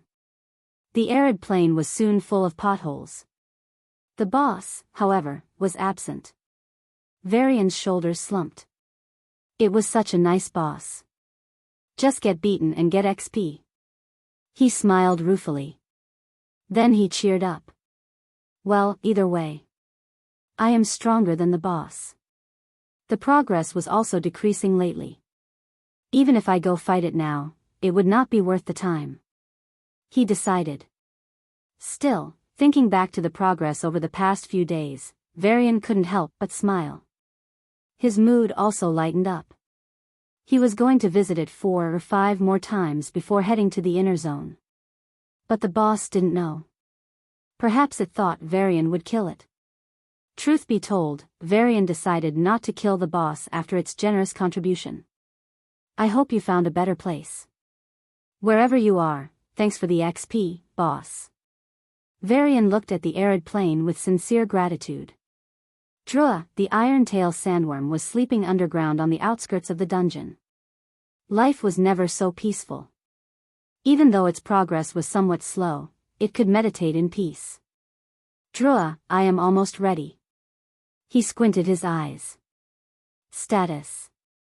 Body path level 3, 300/400 space path level 2, 100/200 lightning path level 2, 20/200, Varian's strength took a leap. With his body powers alone, he could now rival a peak level 3. Of course, overpowering a peak level 3 still needed space powers. The rapid progress from 80 to 400 to 300 out of 400 was all thanks to the kind-hearted boss. However, as he progressed further in the body path, the XP from each session continued to fall. Lightning path progressed a bit with his frequent use of lightning attacks against the boss. But it was not spectacular. Space path, however, went from 60/200 to 100/200 in a few days. Even though it was costly, the meditation with spackworts and space stone surely helped. A few preparations and I can go. Varian breathed in the aura and tapped the ground with his feet. A day later, he returned to the same spot. Everything is prepared. He grinned. Whoosh. His figure passed through the no-man's land at a breakneck speed. Unlike what he initially assumed, the no-man's land wasn't short. Only after traveling for a few minutes did he see the flora and fauna. As he stepped out of the no-man's land and into the inner zone, Varian could feel the thick aura in the aura. It was at least 50% higher than the border area. Wonderful. He sighed in admiration. The plateau he was on had thick blue grass and a river winding around a mountain range. The sweet fragrance of the grass wafted as the fast currents of the rivers weaved a melody. This doesn't look like a dangerous PLA. Varian tumbled to the ground and a golden arc bolted right above his hair, eventually crashing into the river. Boom! A water pillar shot into the air and the crackling sounds of electricity were loud and clear. Varian glanced at the attacker. As fate would have it, they were a pair of gold-furred rabbits. A mother rabbit and a teen rabbit. They were both level 4. Varian had a sense of déjà vu as a child rabbit opened its mouth and was about to shoot a lightning ball at him. Fuck. Rats then, rabbits now. What the fuck?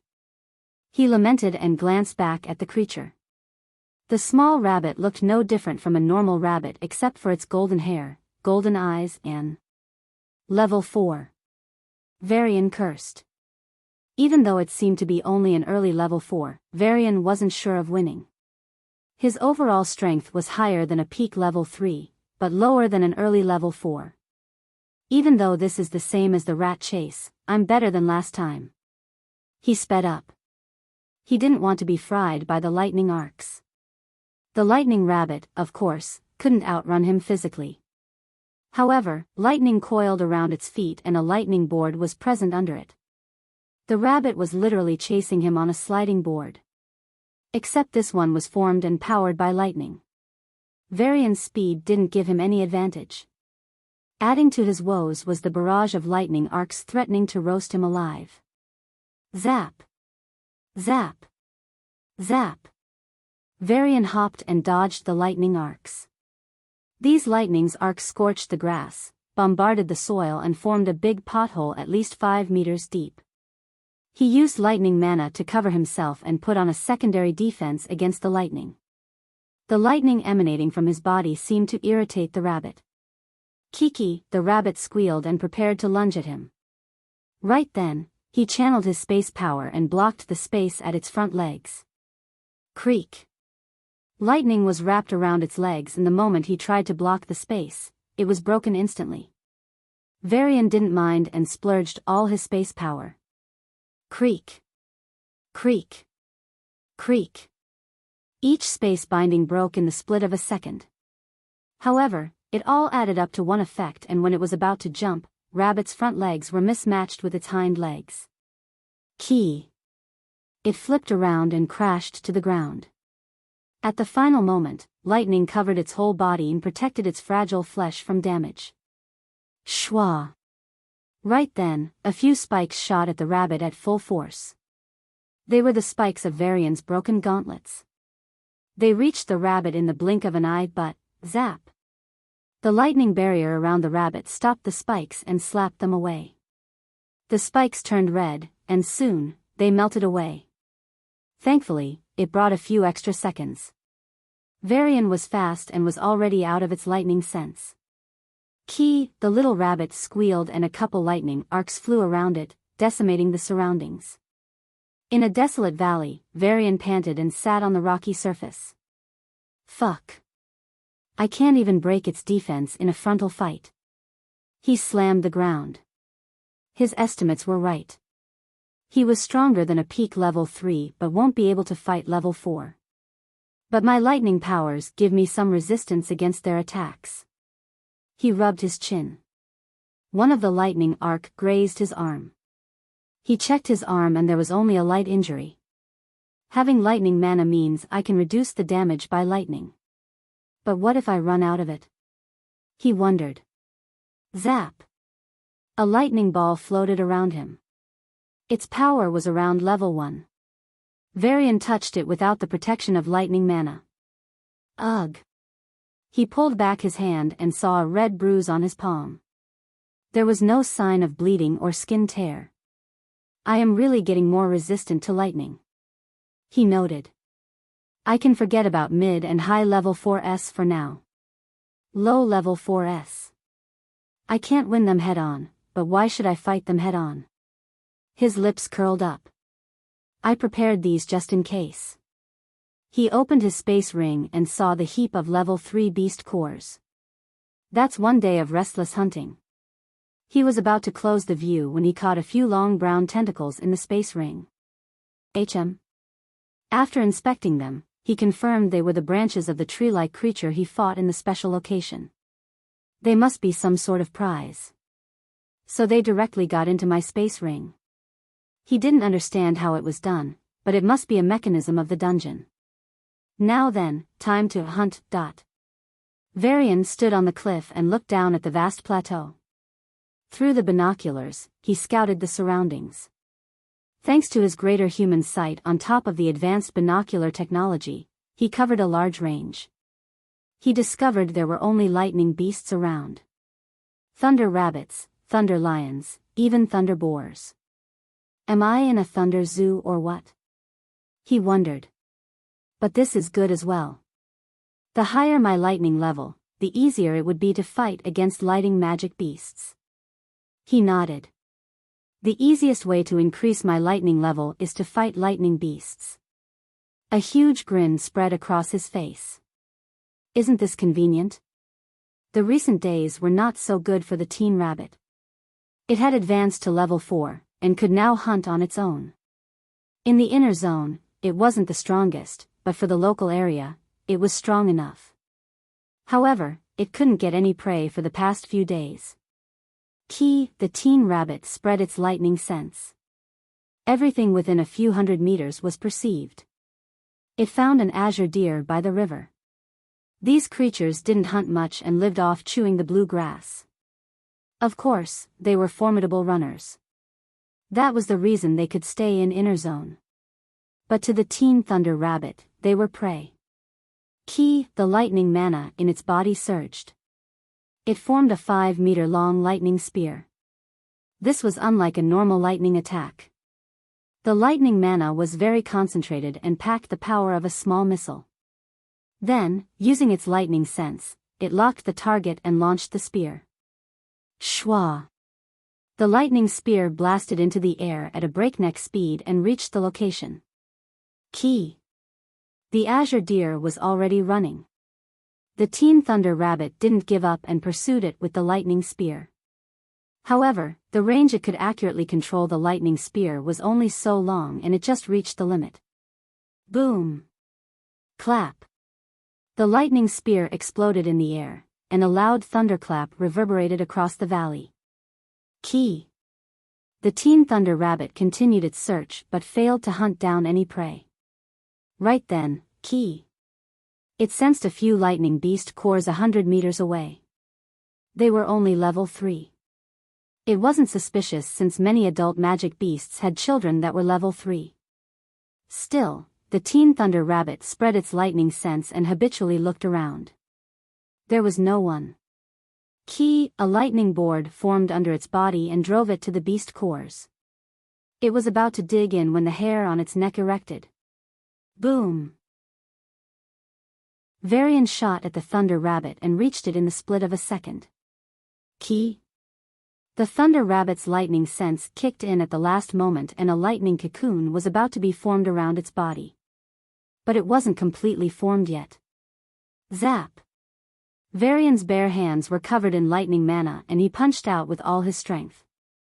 Boom! Zap! His fist clashed with the yet-to-be-formed lightning cocoon and barely broke the barrier. Varian's bloodied fist lost most of its momentum, but it reached the thunder rabbit's body in the end. Crack! Boom! His punch connected with its fragile body and the thunder rabbit was blown away. The rabbit cried out. Even though Varian's punch was severely weakened and was barely as strong as a level 1 body awakener's punch, it was bad enough for a lightning awakener rabbit. Boom!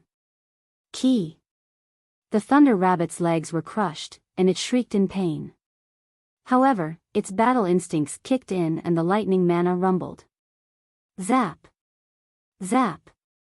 5 lightning snakes came into existence and shot at Varian. They were nothing like the lightning balls of the goblins.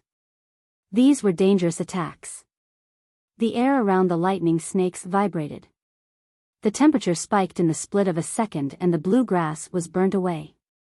At such a close distance, Varian would usually have no chance to escape. However, there was one advantage he created. Zap! Boom! Boom! Boom! He rolled down and dodged the lightning strikes. Dust flew into the air and gravel shot out in all directions as the lightning arcs formed huge craters. The lightning strikes which would never miss the target actually missed. Varian smirked and dashed to the injured rabbit.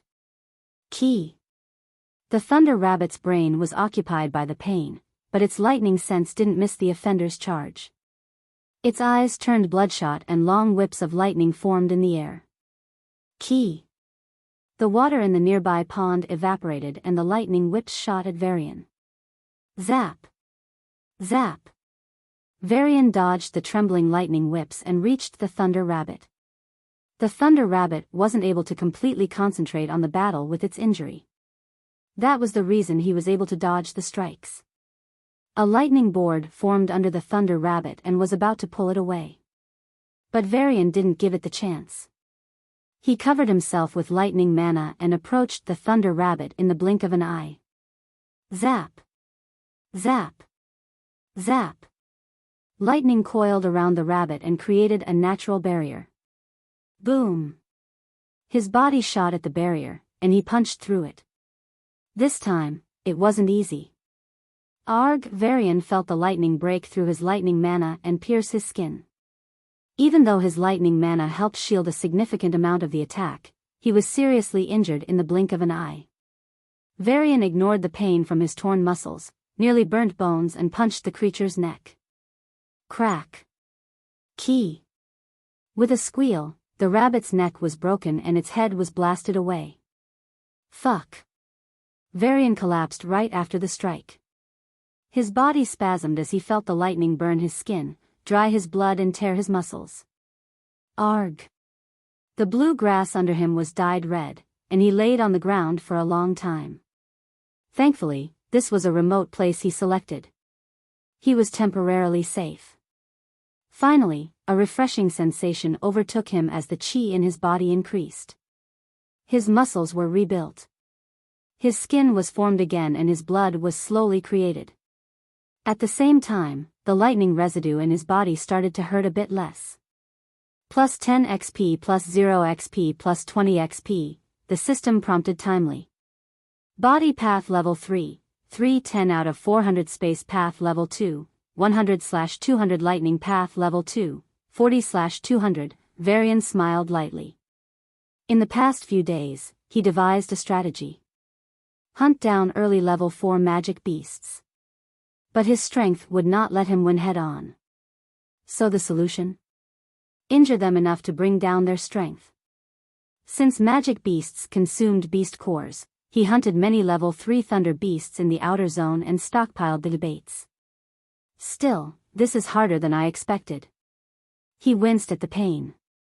Lightning was dangerous for 2 reasons. First was its paralyzing effect. Second was its high temperature. Varian reduced both the effects by shielding himself with lightning mana. If my lightning can reach level 3 peak, then I can easily kill mid-level 4 lightning beasts. But to kill the high level 4, I'll need to break into level 4 in body path. He analyzed. Every 3 levels was a watershed. Despite his 3 divine paths, Varian's overall strength didn't reach level 4 yet. The major reason he was able to kill a level 4 magic beast was because of his lightning mana. Even then, he was able to do it barely. One mistake in the fight earlier and he'd be dead. If he tried the same against any other level 4 beast, say Earth or Fire path, then he'd be overpowered easily. The good news is this inner zone seems to only have lighting beasts as far as I can see. He smiled. He slowly got up and retrieved the beast core from the rabbit. The corpse was still intact and Varian could still see little lightning arcs around it. He glanced at it and, crackle. Crackle. After roasting the rabbit meat, Varian had a hearty meal. There was a small surprise. Plus 2 XP, lightning path level 2, 42 out of 200, huh? Varian felt the lightning mana increase and frowned. Then why didn't eating other beast meat in the outer zone didn't give me any XP? The disparity wasn't enough. The system answered. I used to think eating magic beast wasn't much useful. No wonder those rich families buy high-level magic beasts meat like crazy. Advancing through eating is harder. However, it can certainly increase the progress. It is like eating to gain muscles. Good food would certainly help, but it won't happen without exercise. Varian nodded at its weird analogy. He wanted to counter, muscle also needs enough food, but refrained. It was a few hours since the hunt and Varian's injuries were almost healed. He already marked his second prey. After hunting the thunder rabbit, Varian proceeded to hunt the crazed spider. With his increased lightning mana, he was able to finish it off quickly. However, the thunder webs injured him significantly, and he had to rest for a while. The good news was that both his body and lightning path progressed. Plus 10 XP plus 20 XP, body path level 3, 320 out of 400 space path level 2, 100/200 lightning path level 2, 62 out of 200, every time his blood, muscle and skin were torn down by the lightnings, they were rebuilt and the chi in his body integrated with them more and more. Interacting with a level 4 lightning, his lightning mana also quickly grew. For Varian, it was the duality of pleasure and pain. Eating the meat also continued to give him plus 2 XP. Day 2, Varian was about to hunt a golden-striped fox. However, a fight started in the distance and scared away the fox. He was able to find a giant green frog and hunted it down. It was a terrible hunt. Despite its structure, the frog used its lightning to create a cage and tried to imprison Varian. Fortunately, he was able to break the cage and kill the frog. But he was severely injured and was nearly paralyzed. He rested for the entire day. Plus 10 XP plus 20 XP, body path level 3, 330/400 space path level 2, 100/200 lightning path level 2, 84/200, the progress of space path stagnated. Varian put it on hold for some time and focused on his lightning path. Since all the magic beats he fought were of lightning path, a level 3 lightning path would be way more useful than a level 3 space path. Day 3, it was a bad day. Varian found the golden-striped fox again.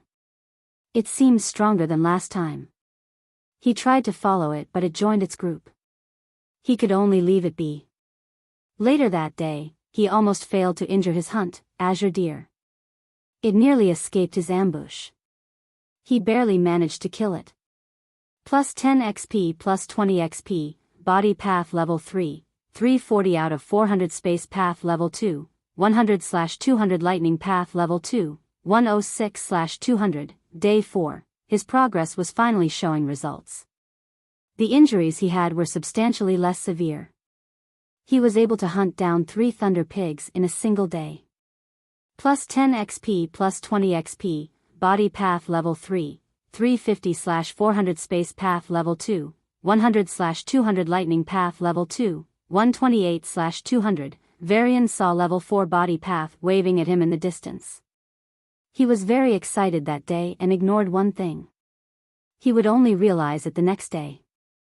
Day 5, his progress was slowing down. For the same progress, he needed to fight more. There were 2 reasons. 1, as he progressed further, it would turn more difficult to gain XP. 2, as he got stronger, the duration of each battle and his injuries decreased. This meant his progress was also cut off. Plus 5 XP plus 8 XP, day 8, Varian didn't choose mid-level 4 beasts. It wasn't that they were incomparably stronger. But because his success in hunting an early level 4 beast depended on injuring it first. He wouldn't be able to ambush a mid-level 4 beast. He hunted down 5 level 4 hyenas and called it a day. Plus 5 XP plus 8 XP, the rate of progress for each fight was still slowing. Day 12, Varian hunted 8 level 4 rabbits. Body path level 3, 390 out of 400 space path level 2, 100 out of 200 lightning path level 2, 200/200, his absolute overall strength increased, but didn't experience a dramatic shift over the past 12 days. However, with his lightning path progressing, he was able to endure more and more damage. This reduced his injuries and enabled him to fight more. Day 13, I should be able to do it. Varian decided to stop hunting and start fighting. He spotted a thunder rabbit. You are my first prey. Perfect for comparison. He grinned and walked towards it. Key. The thunder rabbit's lightning sense noticed him. Varian's body was taut and the next moment, he shot towards the thunder rabbit like a bullet. Zap. A lightning wall materialized in front of Varian and 4 lightning swords shot at him from all directions. All these attacks were much stronger than the ones he faced till now. This time, his preys weren't injured. Their fragile bodies weren't bleeding. Their combat power didn't decrease by at least 40%. But, he too wasn't the same. Ha! Varian didn't stop and kicked the lightning wall. Zap! Zap! The lightning coursed through his body, threatening to shut down his nervous system and paralyze him. At the same, its sheer hotness threatened to evaporate his blood and leave him with only bones. However, his mana warded off the lightning and decreased the damage substantially. Boom! Varian broke through the lightning wall with only light injuries. Key. The thunder rabbit was surprised and anxious. It hurled lightning bolts at Varian and used a lighting board to distance itself from him. It was similar to his first hunt, but this time, Varian wasn't able to dodge all the lightning bolts. A level 4's lightning bolt speed was essentially higher than him. Zap! As he rushed towards the thunder rabbit, a lightning bolt reached his right arm. Varian didn't panic and instead blocked the space around the lightning. Creak! Creak! Creak! The lightning broke 3 consecutive space blocks and hit his lightning mana protection. Zap! After some resistance, it passed through the lightning mana and struck his arm. Fuck! Varian couldn't feel his left arm anymore. But his peripheral vision caught it flapping. Time to end this. He caught up to the thunder rabbit and aimed for its head. The lightning barrier was the only thing in between them. Zap! Boom! His fist broke the insane lightning barrier and crushed the rabbit's skull. Then, he couldn't feel his right arm as well. But plus 10 XP, body path level 3, 400/400 space path level 2, 100/200 lightning path level 2, 200/200, yes. Varian returned to his hideout and rested. I am so close to getting to level 4. This feels like a dream. He couldn't stop grinning. He was only a level 2 when he entered the academy. The true first-year elites were all level 3. He couldn't win them. Even his position as the number 1 on silver list was ridiculed. But now, he was confident to be the strongest in the first year. However, his sights weren't on first year. His target was Charles Xander. Level 6. Will break to level 7. He took a deep breath and shook his head. He was getting ahead of himself. The priority had always been to get out of the dungeon. After a few hours, Varian searched for his second target. He found the golden-striped fox again. He could recognize it was the same fox he encountered on day 2 and day 3. Why do I keep running into it? He shrugged and was about to approach it when the fox slowed down. I'm sure it is stronger. What the hell? He was certain. The fox was only barely low level 4 when he first saw it. But now, it was at least halfway to mid-level 4. The golden-striped fox patrolled the surroundings of a mountain, searched for other magic beasts, and finally jumped into a bush. Then there was no movement. Why is it hiding? He wondered. After an hour, it returned, and Varian noticed a jump in its aura. What's in the bush? He waited until the fox left and approached the bush. He stepped into it and... Thankfully, lightning sense worked just fine. Step. Step.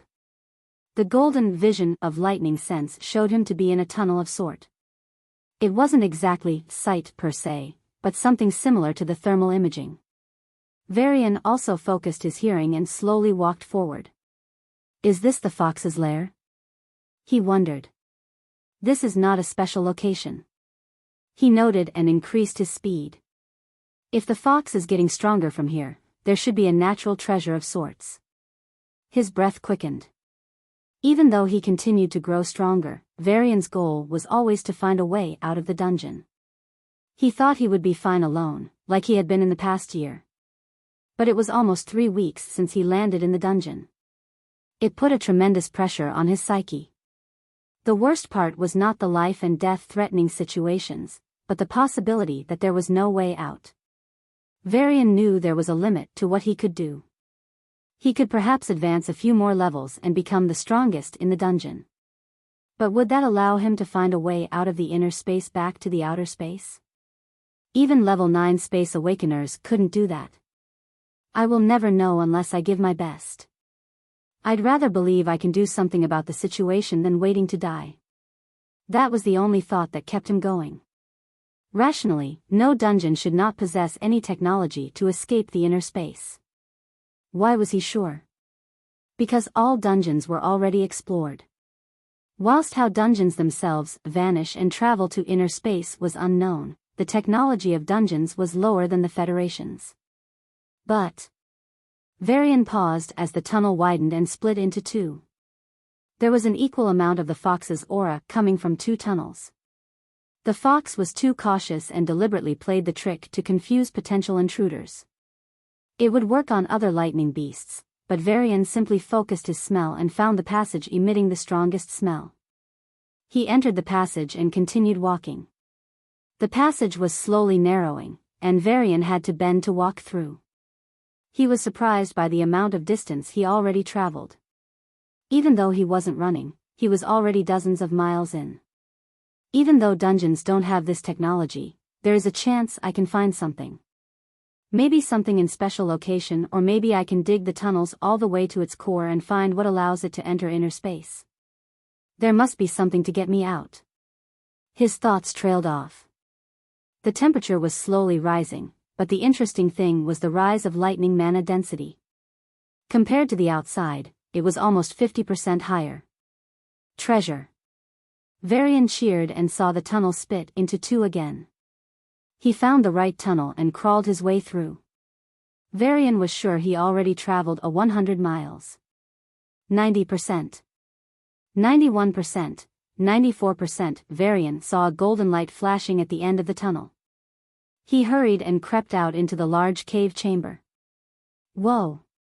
Zap! Zap! Golden rays seeped out from the ceiling high above and shone on his face. The treasure is above the ground, just its remnant was enough to double the mana concentration. He gasped. Without hesitation, he climbed up the wall and reached the ceiling. Since he was in an underground tunnel, the ceiling was likely the ground. He spread his lightning sense and peered through the hard soil to find the treasure above. Varian's lightning sense saw a small flower, and in his lightning sense, it was like the sun, exuding blinding golden light. It was right under a ack. He froze on the spot. There was an extremely strong aura resting next to the flower. It was a calamity tiger, as large as a 2-story building. Every time it breathed in, it absorbed the aura from the flower and, with each absorption, it grew slightly stronger. Its exhale formed a lightning bolt and blasted into the distance. Zap! Boom! That exhale was as strong as a low-level 4 strike. Varian's back was drenched in cold sweat. Fortunately, he didn't break through the ceiling.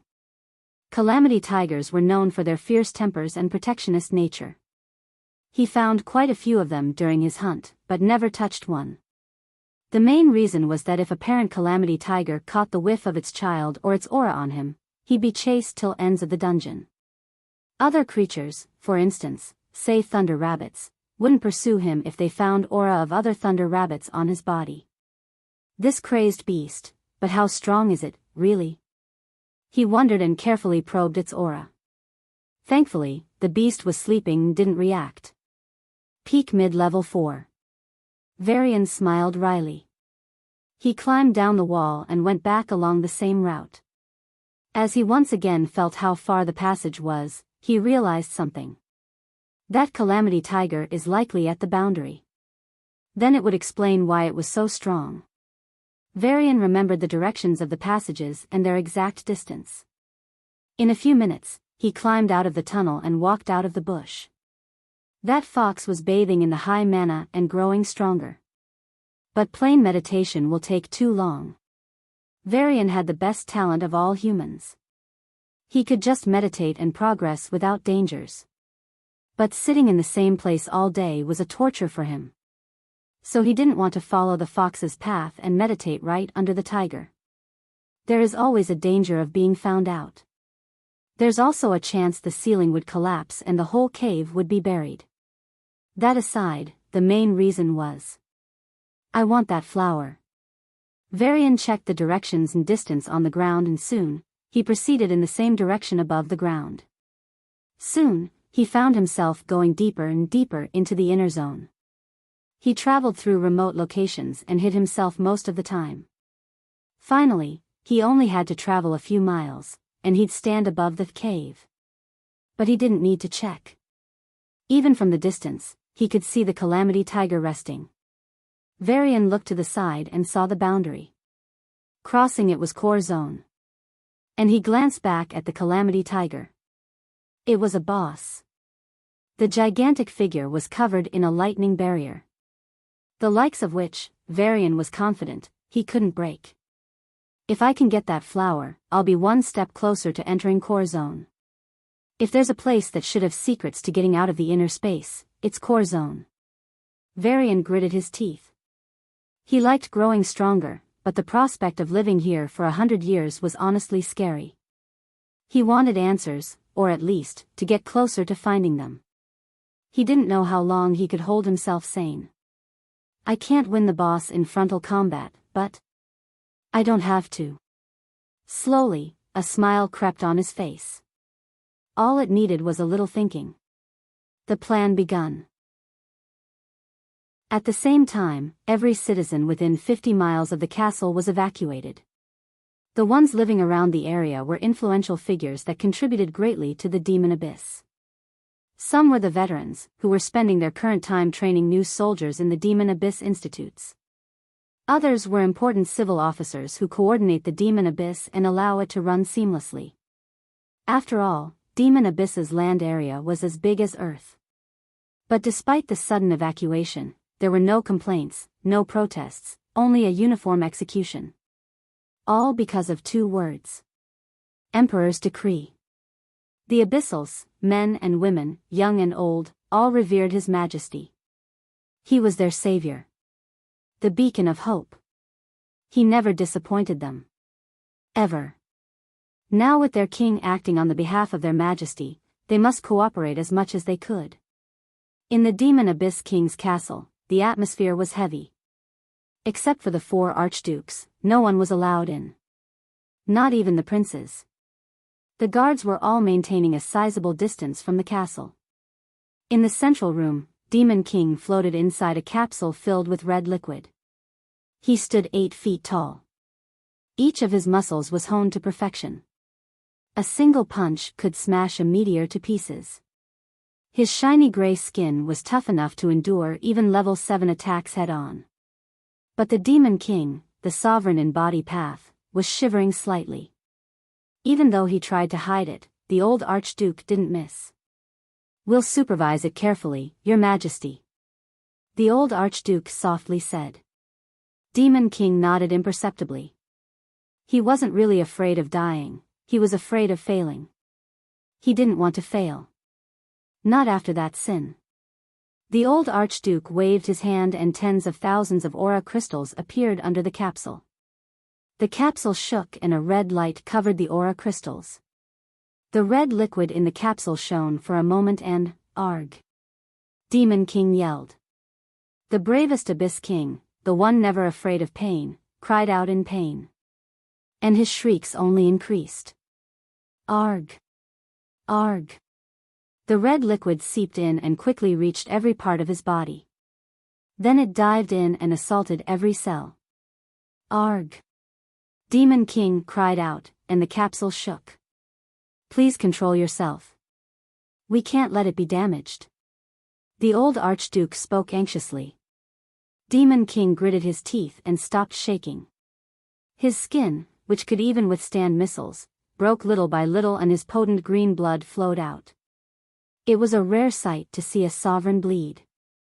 Rarer was to see him spasm in a capsule and endure it. The green blood flowed into the red liquid and a few minutes passed with the yellings of Demon King. The Demon King's strong body turned frail. His broad shoulders were slumped and his muscles were much less prominent. It was as like seeing a world-class body turning to an average fit body. The Demon King fainted. The old Archduke hurriedly ordered the capsule to stop. It opened, and the other 3 Archdukes caught their king. After confirming he was fine, they sighed in relief. Right after, they turned to the capsule anticipation. It didn't disappoint. The red liquid blended with the green and wriggled. The aura crystals under the capsule were quickly turned to dust. Under the watchful eyes of the 4 Archdukes, they saw a body forming in the capsule. It was 8 meters tall. Had broad shoulders and strong muscles. It looked exactly the same as the Demon King. It was the clone. Yes. The 4 Archdukes, the level 9s, cheered like little girls. The old Archduke snapped his fingers, and the Demon King's clone disappeared into his space ring. Then he turned to his younger colleagues, "Take care of our king. It will be a few weeks before he could completely recover." Before he walked out of the room, he glanced at the Demon King's pale face one last time and sighed. "It's not just your fault, but you are the one paying the price." He clenched his fist and exited the castle. After coming to a particular location, he tapped his feet twice. A staircase opened, and he walked down. The huge underground facility was similar to the one Varian encountered during his entrance test. That was under a hill and was about the size of a football field. This one was the size of a town. The old Archduke nodded at the guards and soon reached the bottom floor. It was filled with aura crystals. There were too many of them to count. To an awakener, it would be similar to seeing a city constructed out of gold. However, the Archduke wasn't bothered by the aura crystals. Instead, he glanced at the altar in the center of the aura crystals. The broken altar. The holy altar that they were supposed to protect. Enigma. He recalled the moment she destroyed the holy altar. The day he chased her to the ends and out of abyss. The day he slaughtered 10,000 humans. Looking at the broken altar, he felt like he was looking at the black-clothed maiden. He gritted his teeth as they bled. My king always blamed himself since that day. Now he convinced every abyss ruler to withdraw and took upon this mission himself. He is sacrificing his lifespan. He will die in 10 years. My brother will die in 10 years. He yelled at the altar. The broken altar was motionless. The Archduke sighed and took out an archaic spaceship. The white beauty had too many cracks and looked like it would break down any second. However, it was their only way into inner space. The old Archduke retrieved the Demon King's clone and arranged it carefully in the spaceship. Then with reverence, he arranged a special space ring on the clone's finger. I wish we still had the technology to visit inner space. But alas, we can only send dead bodies. He lamented and arranged the destination of the spaceship. He ordered the spaceship, programmed the clone to fetch the remains of ancestor last light. Then he set the destination, a lost dungeon. Varian discovered this route after trying to find remote ways to a boss's nest. A boss he was searching for. You're the perfect match. Varian smiled and passed through the valley. System, hide my aura. He said. The next moment, his aura vanished. His power did not. Varian was almost found out by a few bosses, even when he maintained a large distance. He then realized his aura was giving him away. Unlike their outer zone counterparts, these bosses were much more perceptive.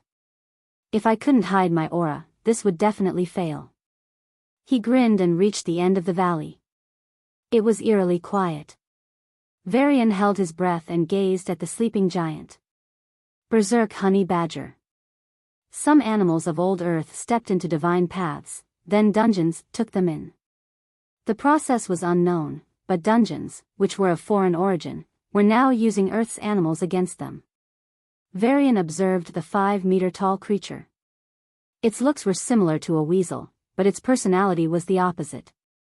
Similar to its unmutated self, its thick skin was much stronger and gave it a great defense. At level 4, its limbs could crush mountains and its teeth could even cut down hard metals. It was one of the few anomalies following body path. Like its ancestors, Berserk Honey Badger was a lonely creature that just didn't give a fuck about any predator. It was fearless and aggressive. There were no red lines in its eyes. Such a perfect match. Varian calmed himself and observed the Berserk Honey Badger's routine. Even though a level 4 body awakener would not need food to survive, Berserk Honey Badger chose to hunt.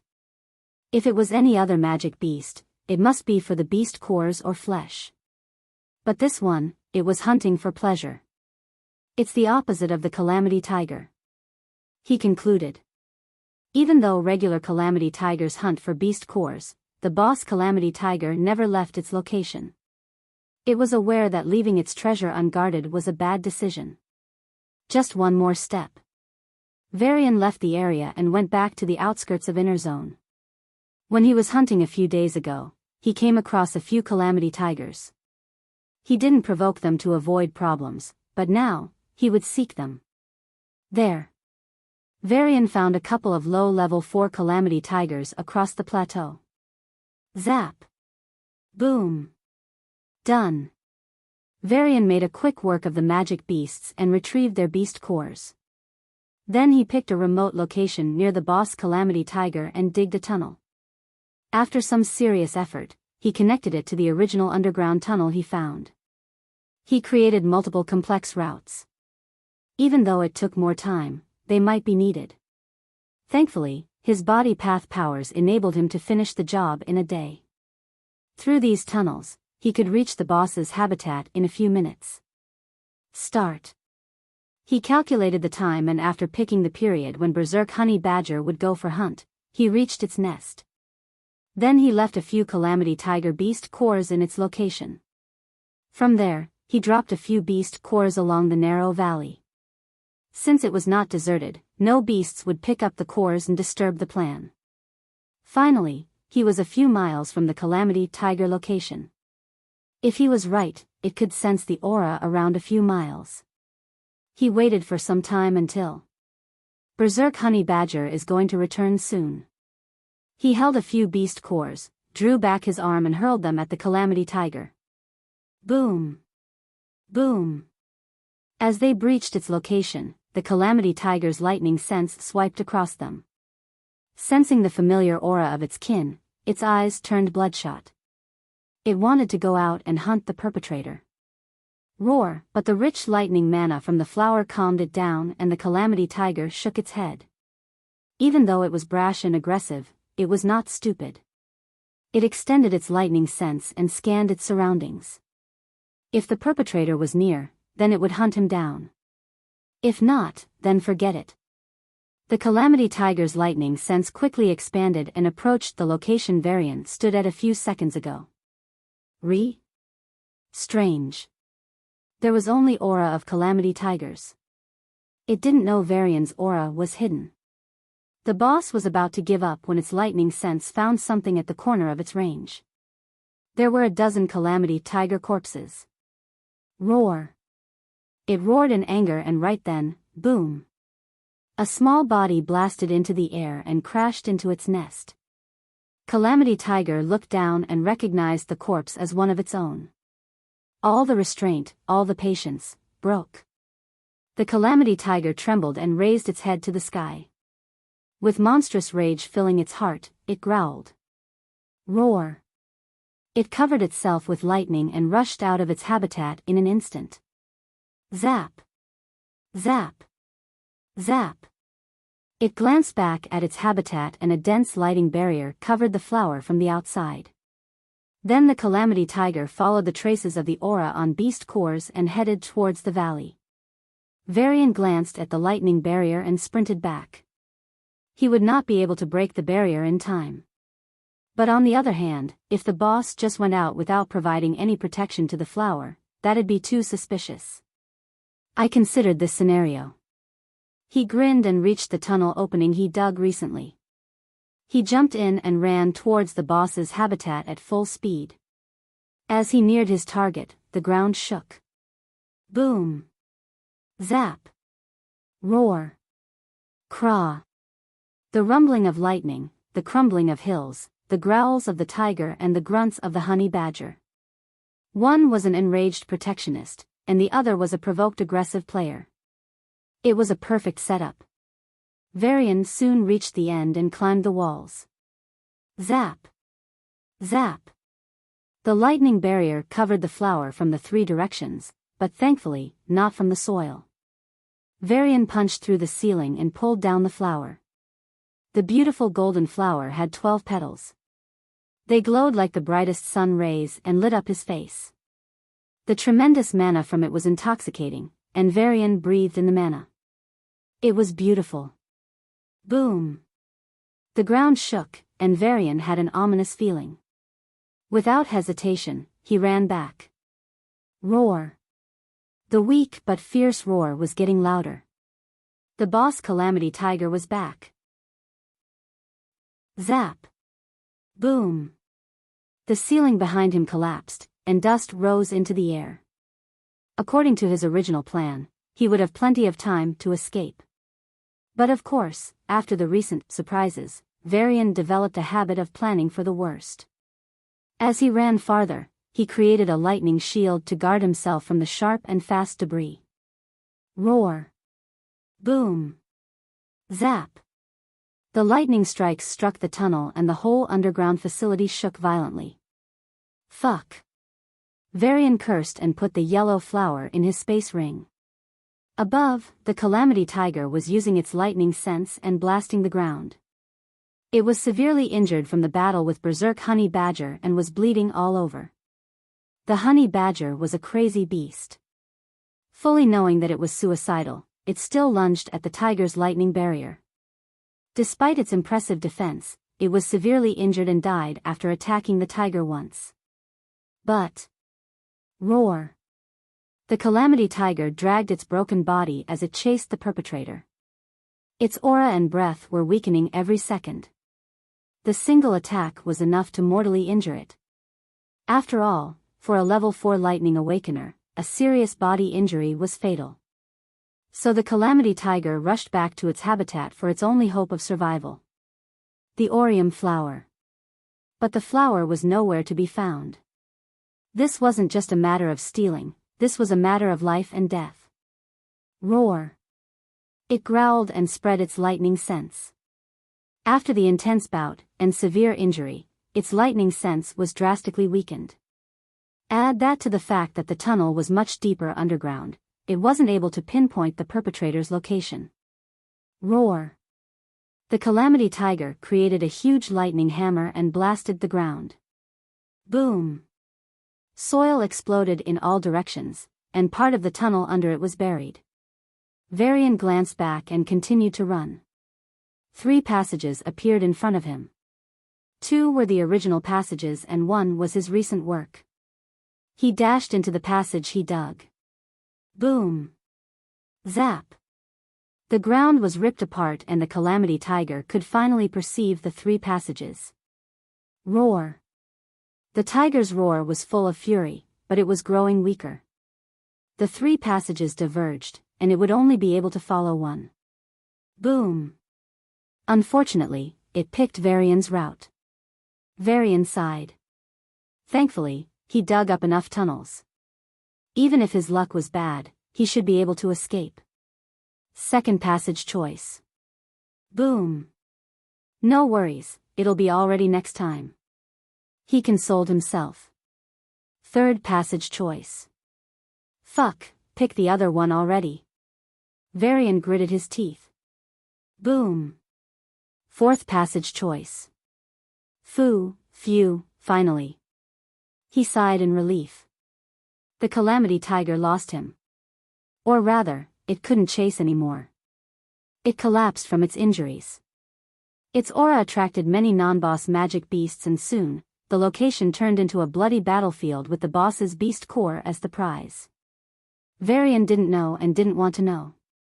After pushing himself to the limit, he finally reached the exit and climbed out of the tunnel. Ha! Ha! He panted and gasped for air as he collapsed on the rocky surface.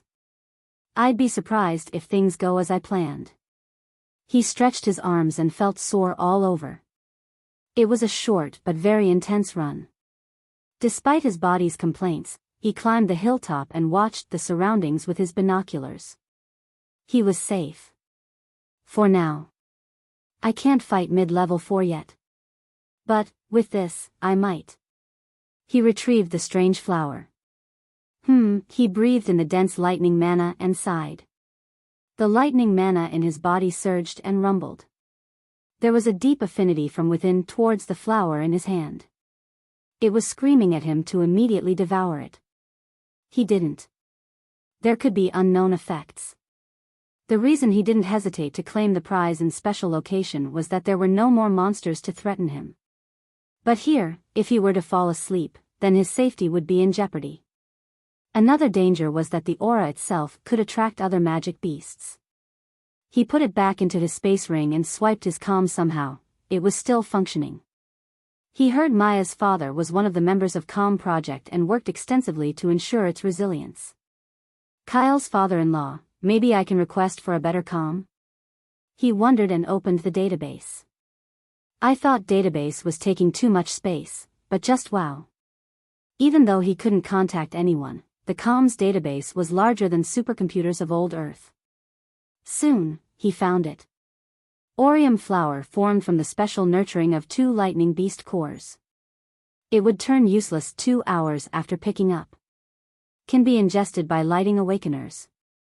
After ingesting, it paralyzes the body for 6 hours and gives a great boost to the lightning mana. Damn! I knew it. Varian cursed and ran down the hill. Staying still for 6 hours in inner zone was suicide. What if even one magic beast sniffs out the aura and finds him? That'd be a tragic death after everything he had been through.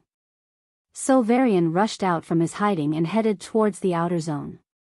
The aura concentration fell rapidly, but he didn't care. He reached the outskirts and found a desolate cave near the white barrier. As he was about to enter it, his lightning sense perceived a familiar aura. His body blurred, and he found the aura's source. Blinking his eyes in confusion, Varian muttered, "Boss? Droa." The Irontail sandworm shook its head and rushed towards the white barrier. "It's dangerous," Varian yelled. "Droa." The sandworm yelled back. "I was having peace here. But if you found me even here, then there is no peace." Sandworm recalled its peaceful days and sighed. Then it jumped into the white barrier. Boom! It was blasted away and crashed to the ground. Then it looked at Varian and then at the white barrier, then headed to the white barrier. Varian. "Fine. I'm leaving." He waved his hand and searched for another location. "Why do I feel like a bad guy?" He wondered, despite fully knowing why. After finding a suitable hideout, he cleared out all the magic beasts in the radius of a few miles and took out the Aurora flower. With one bite, he gulped it down. The lightning mana in his body resonated with the incoming warmth and soon, they joined. The mana rumbled and tried to increase, but it was hit with an invisible barrier and couldn't improve. Nevertheless, it kept striking the barrier. The incoming warmth joined it and soon, the barrier was pierced through. Advancing, the system prompted. "I feel like I'm sitting on a rocket." Varian grinned, or at least would've, if his facial muscles weren't paralyzed. A couple of aura crystals from his space ring disappeared and vast aura poured into his body. Soon, it turned into lightning mana and Varian sighed in the blissful sensation. His lightning sense expanded and he could observe 100 meters distance with ease. His mana steadily rose and with each increase, his body was getting more and more accustomed to lightning itself. +1 XP, +1 XP, +1 XP. +1 XP, the XP rose steadily. The warmth added the last bit of itself to the lightning mana and vanished. Rumble. Varian moved and lighting arcs flashed across his body. Oops. He was about to protect himself from the lightning with mana but, The lightning hit his body, and he was fine. Crackle. Varian stood up and stretched his arms. As he did, lightning coiled around his body and he looked like some sort of supernatural being. When I saw those apes, they were the same. He recalled the apes were also seen with lightning coiling them. He thought it was pretty cool. So cool, but they still died. He clicked his tongue and called upon status. Body path level 3, 400 space path level 2, 100/200 lightning path level 3, 200/400, lighting path status, lightning path level 3, 200 out of 400 lightning sense, an innate sense that observes the surroundings through the use of lightning mana. Invoke, controlling lightning mana. Resistance, passive resistance to lightning. The higher the level, the greater the resistance. Can forge a thunder body at level 7. So I was right. Resistance substantially increased. Varian nodded and created a lightning arc. He touched it without mana protection and confirmed that he really developed the resistance. But there was a catch. Even though he couldn't feel the pain, he could still feel a light tingling sensation. Then what happens when two level 3 lightning awakeners fight? They are both resistant to lightning. Varian wondered. You gained resistance to lightning, but not immunity. A peak level 3 lightning would still hurt you. It just won't take you down in one hit. At the same time, even the powers of awakeners at same level vary based on their expertise in mana control, combat experience among other things. Varian whistled. The system was adorable when it was not trying to push him to dangers.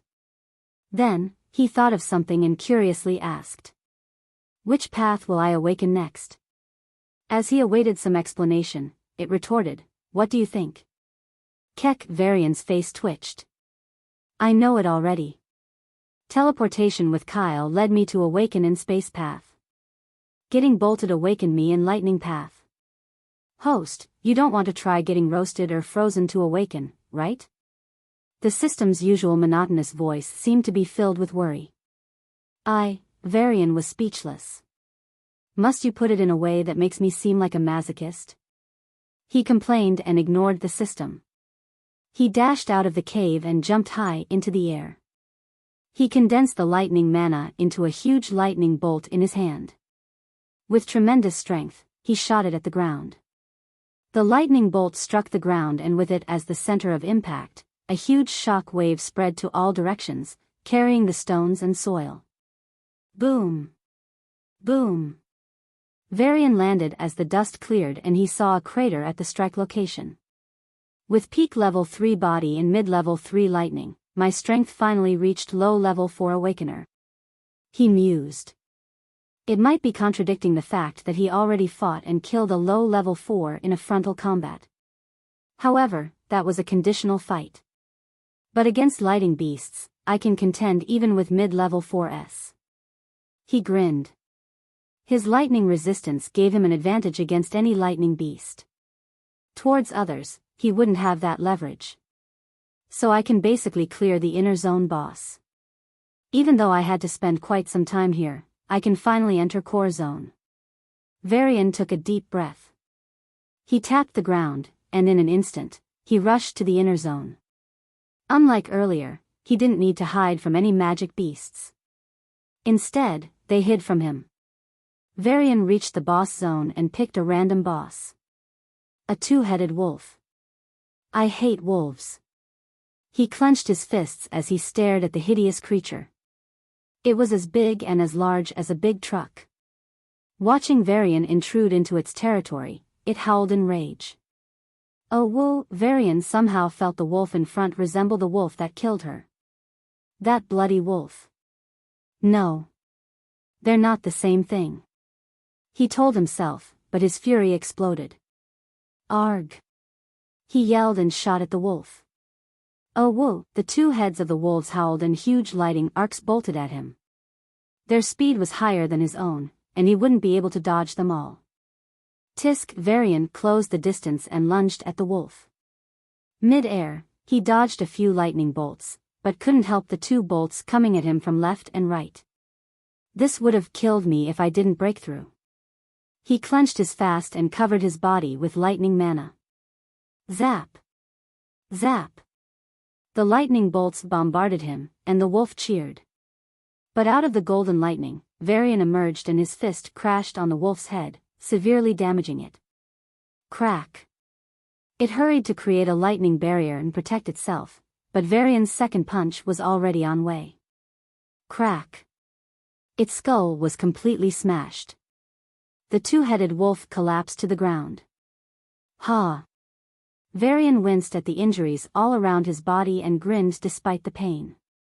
Lightning mana and lightning resistance helped him face the attack without heavy injuries, but they weren't light either. Once I get my lightning to peak level 3, I'll be able to handle mid-level 4s with ease. He took a breath and rested until he healed. Plus 10 XP, lightning path level 3, 210 over 400, Varian reached the boundary of inner zone and calmed his racing heart. He was almost there. Maybe I can find something. With hope, he dashed towards the core zone. Core zone was the most likely place to find a solution, if any. I can just run back to inner zone if trouble arises, right? Varian tried to reassure himself. But the more he tried, the worse he felt. System, come out. Explain this dreaded feeling. Varian yelled inside. The feeling was akin to having a blade on his neck, and he was moving his neck towards the blade. Host, survive. Equal danger gives equal reward. The system answered. So there's a huge danger after all. Varian wanted to bang his head. From the system's words, the danger wasn't a normal one. By my estimate, the core zone magic beasts should be around high level 4. The strongest is peak level 4. He thought as he went further and further from the safe inner zone. Peak level 4s should be living at absolute center. I can run away from high level 4s. So what's the problem here? He wondered and crossed the halfway point. The increase in aura concentration was much higher than between outer and inner zone. After all, there was bound to be a huge difference between the powers of core and inner magic beasts. Level 9 versus level 8, the gap is as big as level 8 and level 1. Went a saying. Varian didn't know if it was the truth, but the power difference between each level kept increasing. As the aura's concentration spiked, he finally stopped. In front of him were lush plains. The core zone didn't look different, but it surely felt different. He focused on all his senses and perceived his surroundings. He didn't want to be attacked by rabbits or rats or something else this time. Let's get to a deserted place. Varian thought and cautiously searched the nearby mountains, caves and valleys. To his dismay, he could find traces of magic beasts everywhere. There was no safe location. Finally, he found a mountain and climbed it up. There was a cliff at the end.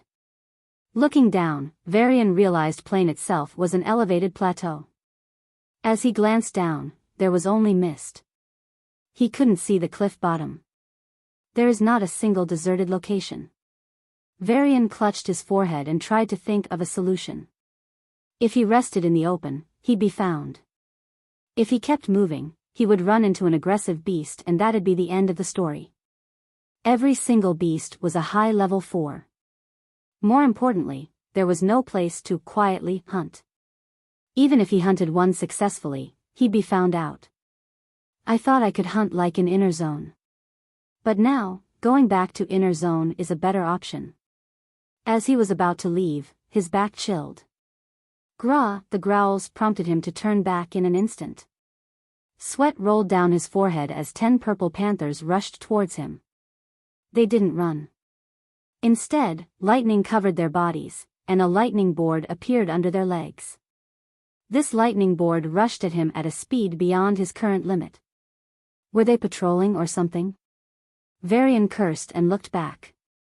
If he ran back and fell down the cliff, he'd dead for sure.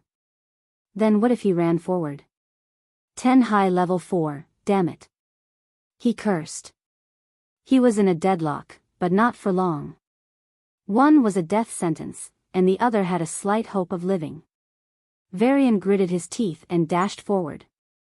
If he could just escape the first round of attacks, then maybe. Dozens of lightning bolts shot in front of him, cutting off any chance of easy escape. Varian stopped in his tracks. Their attacks are too fast and too lethal. If he took even one attack head-on, he'd be gravely injured. Then his speed would drop and he would not be able to dodge the next attacks. What should I do? He racked his brain. The lightning board under Purple Panthers vanished, and they slowly walked towards him. With each step they took, dozens of lightning bolts shot at Varian. Varian kept backing off. A stone dropped down the cliff and Varian was aware of its fall. As he kept backing off, he wanted to hear how long it took for the stone to hit the ground. He couldn't hear any sound. Varian's heart raced as the panthers approached him. As death seemed inevitable, only one thought reverberated in his mind. If I'm going to die anyway, I'll at least bring one of you down. His eyes turned bloodshot, and he was about to pounce on the purple panthers. At that moment, a cute voice sounded directly in his mind. Hey, are you an idiot to attack them? You will die. It was as if cold water was poured on his hot mind. Varian quickly asked. What should I do? He didn't ask who it was or what it wanted. Just what he should do. To survive. Zap. Zap. The final bolt of lightnings, the ones that would kill him or thrown him down the cliff, were hovering in the air. Tell me. Varian asked. Jump down the cliff. You can live. The childish voice said. Zap. Zap. The lightning bolts shot at him. Varian wouldn't survive facing them. So why not try the other way? Here goes. He flipped into the air and jumped down the cliff. The lightning bolts exploded in the air, and Varian felt a chill down his spine. As he fell, the air hit him and his clothes rustled. Varian could only see the white fog and his heart turned restless. Not even a few seconds passed, and he was already questioning his sanity. Hee hee. I thought you wouldn't dare. The cute voice sounded, and it seemed to enjoy itself. Are there any dangerous beats below? Varian quickly asked. Since he was already falling, he should do his best. He blocked the space around him and slowed down his descent. Good presence of mind. It complemented his actions and continued, there are no beasts below. You'll survive if you try hard enough, though you'll break most bones. Varian chose to believe it for now. He couldn't fly with his lightning level. But he could shield himself a bit. Space block, on the other hand, would prevent him from accelerating to dangerous speeds. Why didn't I think of this? He face-palmed and continued to space block. He couldn't stay in the air forever, he would sooner or later run out of space power. So his goal was to block the space and decelerate whenever his descent speed went past a certain threshold. And thus, Varian continued to fall. His space power was also slowly running out. Where are you? Varian asked in the midst of the fall. I'm in the center of the core dungeon. You can find me if you cross all the peak level 4 beasts around me. The voice answered. I don't know when I can even go there. Varian sighed. I can help you get out of this lost dungeon. The voice said. Varian thought he was hearing things, but after asking again, his heart stopped for a moment. I will get there in 14 days. He vowed. Won't work. If you don't come in 5 days, both you and I will die. The Abyssals are coming. I'm not joking. Abyssals were once a higher level civilization. Even though they should have lost most of the technology by now, entering inner space wouldn't be too hard for them. The cute voice turned solemn. Varian blocked the space once again and stopped his descent, then he lifted the space block and resumed his fall at speed 0. Hey, why are you not even replying? The cute voice called out in his mind. Varian sighed deeply. He had an ominous feeling even before he entered the core zone. As he fell down the cliff, he thought that was the reason he got the feeling. But after being able to control his fall, he realized it was something else. The Abyssals. I don't want to fight them if I can't win. He said, the wind ruffling his hair. The Abyssals weren't like magic beasts. Hunting or some other tactics won't work on them. They are a much tougher foe. They're just some bugs.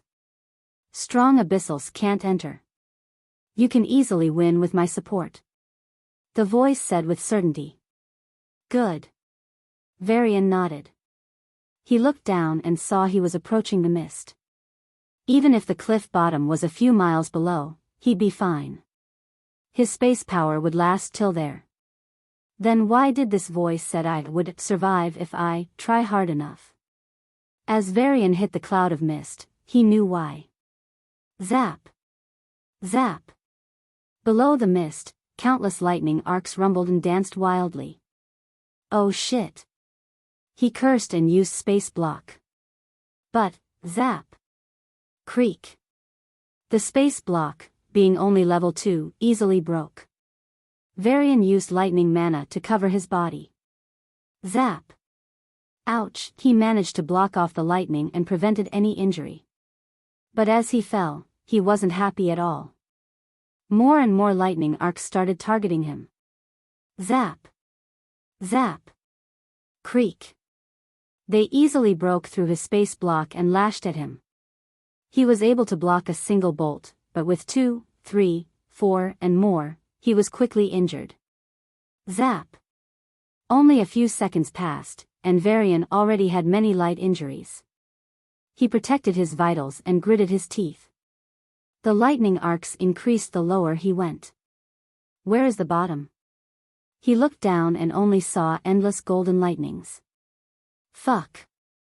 He wouldn't be able to survive long with the defense of lightning mana and his body.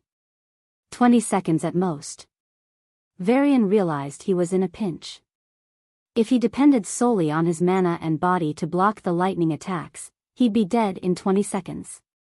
If he used space powers too, he'd get 5 more seconds. However, using space powers meant he wouldn't be able to control his fall anymore. Even if he managed to reach the ground, his speed would be too high. That voice meant I still have a chance, right? Varian continued to guard himself against the attacks. Instead of completely using space power to defend or to slow him down, he decided to use them for both. Zap! Zap! The bombardment of lightnings continued, and blood spilled in the air. Varian curled up and protected himself. Despite his space blocks, lightning barriers, and a strong body, his injuries continued to pile up.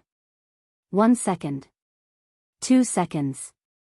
5 seconds. 10 seconds. There. He finally caught sight of the ground. I could serve. The lethality of lightning increased, and Varian felt his body go numb. No, it's my defense that is decreasing. He sighed. His body slowly started to get paralyzed. Zap! Zap! From going numb to getting paralyzed, it happened in a few seconds. As he approached the ground, Varian's speed continued to rise. But he had to use space power to block the lightning attacking his vital regions. Zap! Whoosh! He accelerated, and saw the ground approaching him at a breakneck speed. Oh, fuck! He cursed and, boom! He crashed into the ground. Crack! Crack! The world went dark. Even when he couldn't see, he could feel. Varian felt every bone in his body break. It was like he was run over by a truck and electrocuted at the same time. Arg, he couldn't even yell out in pain. Blood soaked the ground wet and dyed it red. Varian was really afraid he might die from injuries, even if he survived the fall. No. Not afraid. I'm really going to die. As the paralyzing effect of electricity faded, the pain spiked. Varian winced and his brain started to shut down in self-defense. No, he tried to flounder, albeit failing to move with his broken bones. The pain continued to rise. Every inch of his body was bleeding. He could feel the warm blood flowing out, and as it left him, it took away his energy. His life. His body, even in the warm blood, was quickly turning cold. I want to live. He tried to yell. No words came out. Only blood spattered from his throat. Varian tried hard to open his eyes. They were like adamantine doors. Slowly, he started to lose the sensation of his body. My life is not mine. As his consciousness was on the verge of going blank, he growled. My life was exchanged for hers. She gave me her life. Along with the sensation, his pain also started to fade. I have a lot of things to do. His consciousness seemed to fade. Somehow, in that dark moment, a white light flickered. She appeared. He still could only see her eyes. Those golden eyes. Never lose hope. She whispered and hugged him to her bosom. The warmth revitalized him, and Varian used the last of consciousness to feel his body. Yes. He still had hope. One hope. His consciousness searched for his broken arm and reached for his space ring. Click. It wasn't open. Just move once. He tried to move his arm and break open the healing potion. His body refused. It was like someone else's body. He had no control over it. Meanwhile, his lower abdomen was also going cold. I need to hurry up. He urged himself. Wait. System logs, +5 XP, +5 XP, +5 XP, +5 XP, status, body path level 3, 400 space path level 2, 100/200 lightning path level 3, 300/400, his mana continued to rise during his fall. He used every bit of new mana right after gaining it to block against the lightning bolts. However, The mana increased after the final lightning hit wasn't used and he crashed to the ground the next moment. So there was still a bit of lightning mana left in his body. He weakly extended his lightning sense and tried to control it, but like an incredibly sick person trying to lift weights, he felt weak and heavy. Just once. He persisted and the lightning mana in his body finally shook. ZAP. With the last of his will, he pushed the small lightning arc to the healing potion. Crack. There was a cracking sound, and Varian fell into darkness. Everything went blank. After an indefinite period, when the potion was still healing his body, a blue screen appeared in front of the unconscious Varian. Advancement can be carried out. Congratulations. You are about to step into level 4 in body path. There are 2 paths ahead. First is the enhancer path. It is similar to body path so far. Your stats will undergo an overall increase as you progress on this path. Second is controller path. Your overall stats at any level are slightly lower than enhancer path. However, you could freely increase one stat to be higher than enhancer. The system continued. Since host hasn't trained to control stats, host would enter enhancer path. A brilliant red light flashed, and the chi in Varian's body roared.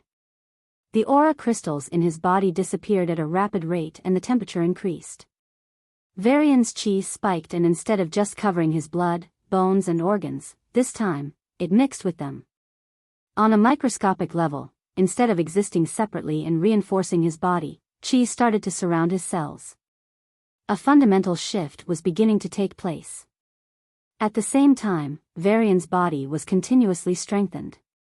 A few hours later, Varian's eyes snapped open. Before he knew it, he was on his feet. Varian looked at his body. His combat uniform was already in tatters. The blood on the blue soil dried up. As he raised his arm to rub his chin, Varian froze. What? His body felt incredibly light. It was as if he lost 90% of his weight. Varian looked around and was surprised once again. He could see with an incredible clarity. It was like going from 1080p to 4K. His line of sight also extended much longer. As he focused on his senses, he heard the rustling of leaves and flow of water. Water? Varian tapped his feet, and the next moment, he shot towards the sound. Whoosh! Shit! Varian's speed was much higher. It was a qualitative change. Even though he was still at some distance, he was approaching the speed Sarah's team took. In no time, he crossed hundreds of meters of greenery and reached a stream flowing down a small mountain. Varian took a deep breath and clenched his fist. Even though he felt light, there was an incredible power flowing in his fist. This level of strength was nothing like what he had before. He dashed to the mountain and threw a punch. Boom! Bang! The rocks in direct contact with his fist and ones in vicinity were broken to pieces. Rumble. The whole mountain, as big as a 2-story building, shook violently. Varian checked his fist and realized there were no injuries. What the fuck? His brain started to cool down. He smiled deeply. I survived. Not only that. Body path, enhanced, level 40/1000, yes. He pumped his fist. The air around his arm shook a little from the sheer force and only enforced him that he was now on a higher level. Then he recalled something and said with a light grudge. System, why didn't you announce it sooner? I thought I was going to die. Even if you advanced, you'd be dead without the healing potion. It replied curtly. TCH, Varian's face twitched. He then left it behind and assessed his own combat power. On absolute scale, I can now hold off against mid-level 4. I could fight high level 4, but I'm not sure of winning. Of course, he still needed to familiarize himself with the power level. Varian's combat experience would enable him to remain unrivaled at the same level of strength. For lightning beasts, he glanced at the status. Lightning Path Level 3, 300/400, I can win against high level 4. Peak ones are going to be tough. The difference between each sublevel increased with the level itself. The disparity between a low level 4 and mid-level 4 was much higher than a low level 3 and mid-level 3. So going from mid-level 4 to high level 4 was a considerable increase in strength. "Hey, are you there?" he yelled out loud, his voice reverberating across the mountains. "8. I made a calculation error and asked you to jump 1 second earlier. How did you survive?" the cute voice said. But Varian felt it wasn't cute anymore. "And you fucking expect me to help you?" He was enraged. If this person couldn't even care enough to keep him alive, then he was not to be trusted. "Boo-hoo. I tried my best. You'll know when you meet me," it pleaded. Varian didn't feel a sliver of sympathy. But if this person was his only way out, then he had to compromise for now. Varian took a deep breath to calm himself. "Now tell me everything." "What plan?" The cute voice raised its voice to almost a shriek. Varian's eyebrows crinkled. "From your own words, you are in the middle of this core zone. The den of peak level 4. It's impossible for me to sneak in. In the core zone, every place seems to be divided among beasts. Unlike inner or outer zone, core zone was much smaller. This also meant no territory was left unmarked. Then the center of core zone must be the most fiercely contested area. Even if he turned his aura off, he would not be able to sneak in.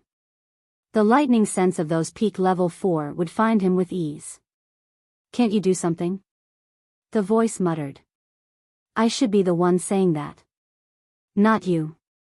Varian began to doubt if the person on the other side was a retard.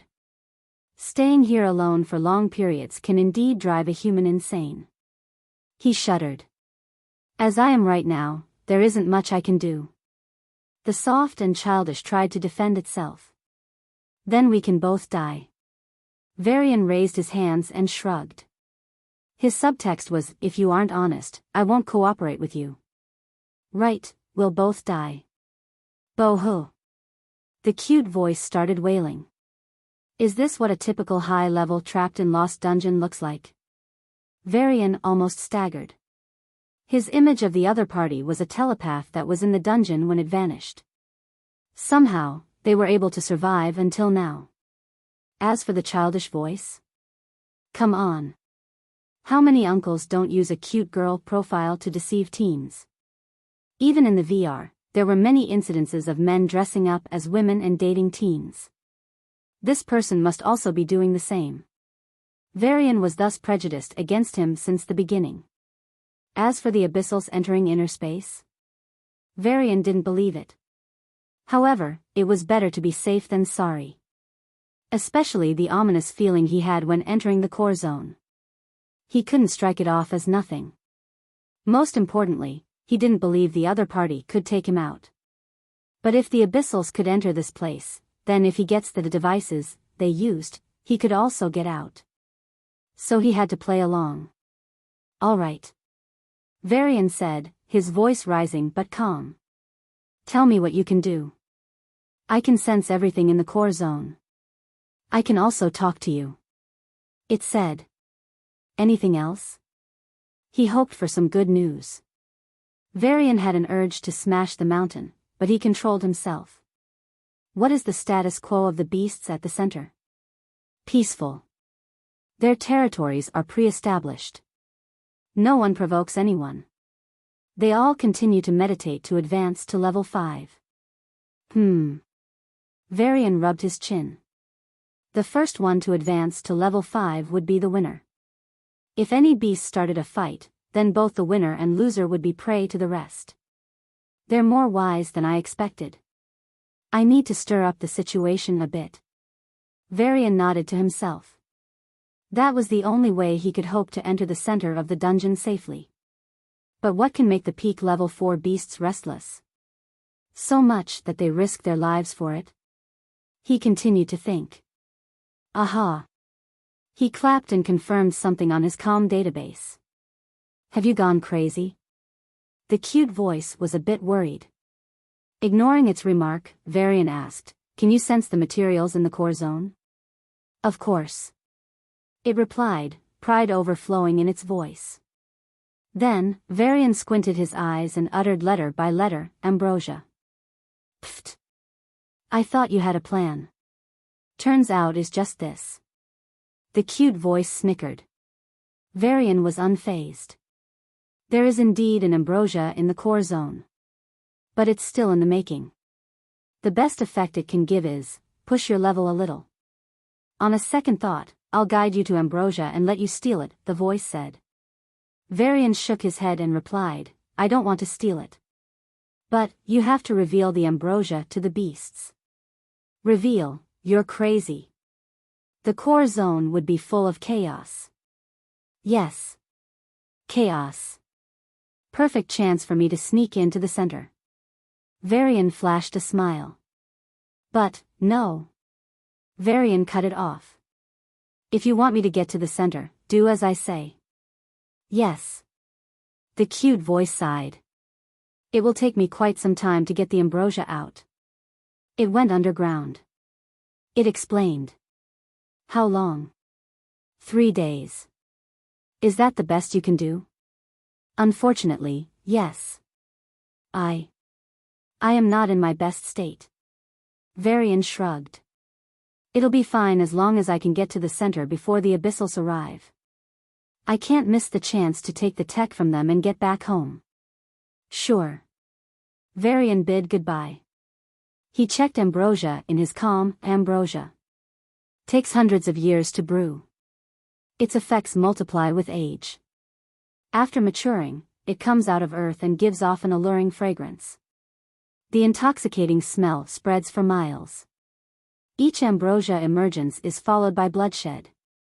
Human powers started their grudge in ambrosia hunting. Magic beasts are no exception. If you are weak, then stay as far away as possible. It should work out. Varian stretched his limbs and got back to feeling his transformed body. Enhanced Body Awakener.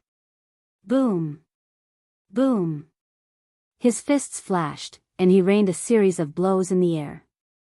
What followed were loud bursts of air and the crackling of his joints. Whoosh. Varian's speed spiked in a split second and he was dozens of meters away. Boom. He rushed to a boulder and hit it with his body. The boulder was broken into pieces while he only had little injuries. As continued to test his limits, Varian also began getting accustomed to his new strength. The cute voice didn't speak for 3 days and missed his deadline. It asked for more time. Varian was tempted to just try entering the center, but decided against it. On the 4th day, it returned with good news. Ambrosia is out. The mist clouded his vision, but he already knew climbing the cliff was not an option. "Do you have any other routes to get to the center?" he asked. "Yes, but..." It trailed off. "There are a few magic beasts in every way," the voice said. "They aren't fighting for ambrosia. Only the strongest are going at it. The rest are waiting. Just tell me." Varian was eager to test out his strength. He already accustomed himself to his new strength. Now all that left was to actually fight. The cliff bottom has a tunnel up the mountain. But it is filled with lightning snakes. Varian circled around and found the tunnel. As he shot up the tunnel, he could see 2 large snakes in meditation. Whoosh! He dashed to them. His speed was much higher than it ever was. So even though they had level 4 lightning sense, since they weren't on alert, he caught them off guard. Swish! Boom! Varian swung his fist at the snake head, breaking the lightning barrier it hurriedly set up. Splatter! Without resistance, its head exploded, and it died a gruesome death. Even though I ambushed it, it is still a level 4. Varian smiled and kicked behind. Boom! Crackle! His kick, covered by his lightning mana, broke through the lightning shield of the snake and killed it clean. As he was about to bend and take their beast cores, he asked, How is the situation there? It's crazy. Every beast is fighting. No beast died, but the intensity is rising every second. Varian stopped in his tracks and ran up the tunnel. Hey, aren't you going to take the beast cores? I will need to get there at the right time. Varian sped up. But why? You can just enter the center after the fight is over. The voice sounded puzzled. The ambrosia wasn't even a mature one. So taking it wouldn't have great benefits either. The beasts didn't know, so they fought. But Varian did the same despite knowing. Why? Why just center? I want that ambrosia. He grinned and punched out. Crackle. His fist, covered with lightning, smashed the snake head to pulp. At the last moment, all the other magic beasts will also be eager to snatch it. The voice said. I am taking it. Varian jumped and dodged a lightning arc boom. The cave shook heavily. The rocks fell on him and cracked apart. Varian wasn't bothered, and before the snake stuck him with a lightning whip, he tore it in two. It's a very immature ambrosia. It won't even help you much. The cute voice tried to talk him out of it. Hee hee. Varian chuckled and continued to sprint. The tunnel was very long, and with the fights in between, he would take quite a few minutes of sprint. I want to get as strong as I can. He grinned and crushed a snake's skull before resuming his run. It can't be helped. The cute voice gave up. Varian didn't bother. If he got the ambrosia, his chances of beating the abyssals, if they really come, would increase. In case if everything was a ploy by this voice owner, more strength would mean his chance of protecting himself would increase. On top of that, with most of the strongest beasts in the core zone injured, he could easily clear them and reduce the variables for the danger. Boom. Crackle. Whoosh. There were only 3 sounds in the tunnel. The whistling of the wind as a fist cut through the air. The rumble of lightning. The gales as a body moved at a high speed. As he got closer to the surface, the voice updated him on the latest event. 1 beast was killed. 3 were killed. A few beasts that don't reside in center jumped into the fight. Varian continued to run. A peak level 4 beast killed 2 more when it was about to die. A beast approached the ambrosia. The cute voice yelled. Varian's breath paused for a moment, but he continued running. Phew. The rest attacked it together. It heaved a sigh of relief. Now. It was about to continue when Varian suddenly said. Finally. He rushed out of the tunnel and the warm light of day shone on his face. The few extra beasts tried to approach ambrosia, but they were swatted to death. Rumble. Boom. Tisk, Varian clicked his tongue and saw huge lightning clouds in the distance. I don't even need to ask the directions. He shook his head and shot towards the battlefield. As he inched closer, an intoxicating smell assaulted him, and the chi, mana, and space power in his body all cheered in joy. How did these high-level 4 beasts survive so long? He asked on the way. There were several high-level 4 beasts that were hiding in their nest. But there were also quite a few of them that were slowly moving towards the center. They, too, wanted to try their luck. Rumble. From a few miles, lightning arcs shot out in all directions. Varian dodged them with ease and slowed down. High level 4, they were neglected by the peak level 4. But when they moved past a certain threshold, they were killed. I see. Varian stopped in front of a huge crater. Below, green, blue, and purple blood dyed the ground. Broken limbs, crushed heads and torn bodies littered the battlefield. Crackle. Roar. Moo. Hiss. From crowned snakes to shaded lions, from purple rabbits to red rats, a lot of magic beasts were fighting it out. Right in the center, there was a small mountain. Or rather, that was the original ground. Due to the fight, the ground was hollowed out into a crater. System, hide my aura to early level 4. Yes, host. The beasts that were checking him took a slight glance and turned back to fighting. Being ignored is also useful. He grinned and ran down the slope. Boom. Roar. Rumble. Amidst the dense fighting, he carefully dodged a few serious attacks and purposefully took a few light ones. He approached the line beyond which peak level 4s would take notice and attack. The same thing happened to the high level 4s before him. However, he had less attention due to his low power level. The magic beasts thought they could kill him if he tried to get closer.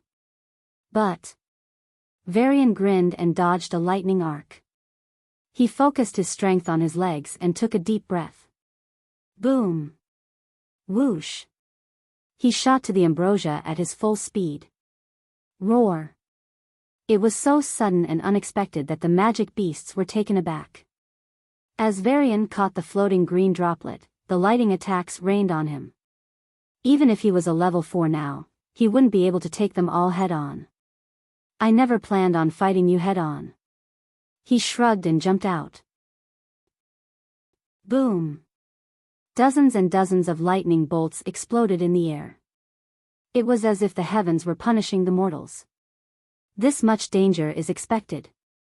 In midair, amidst the life-threatening attacks, Varian was unexpectedly calm. He had his reasons. He was in danger since he held the ambrosia. Once he let go of it, he'd be out of danger. Varian knew it but didn't want to do it. If he gave it up, wouldn't his purpose for the trip be wasted? Injure as many boss monsters as possible, get as strong as possible. All before the abyssal center. He took a deep breath and prepared to land. Boom. As he was about to land on the ground, the bundles of lightning bolts shot at him at a great speed. The good news was that all the magic beasts were injured. Even the least injured had a significant drop in their combat power. So their attacks weren't as fast or sharp as they would be otherwise.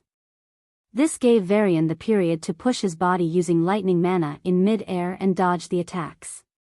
Most of them. Zap. Boom.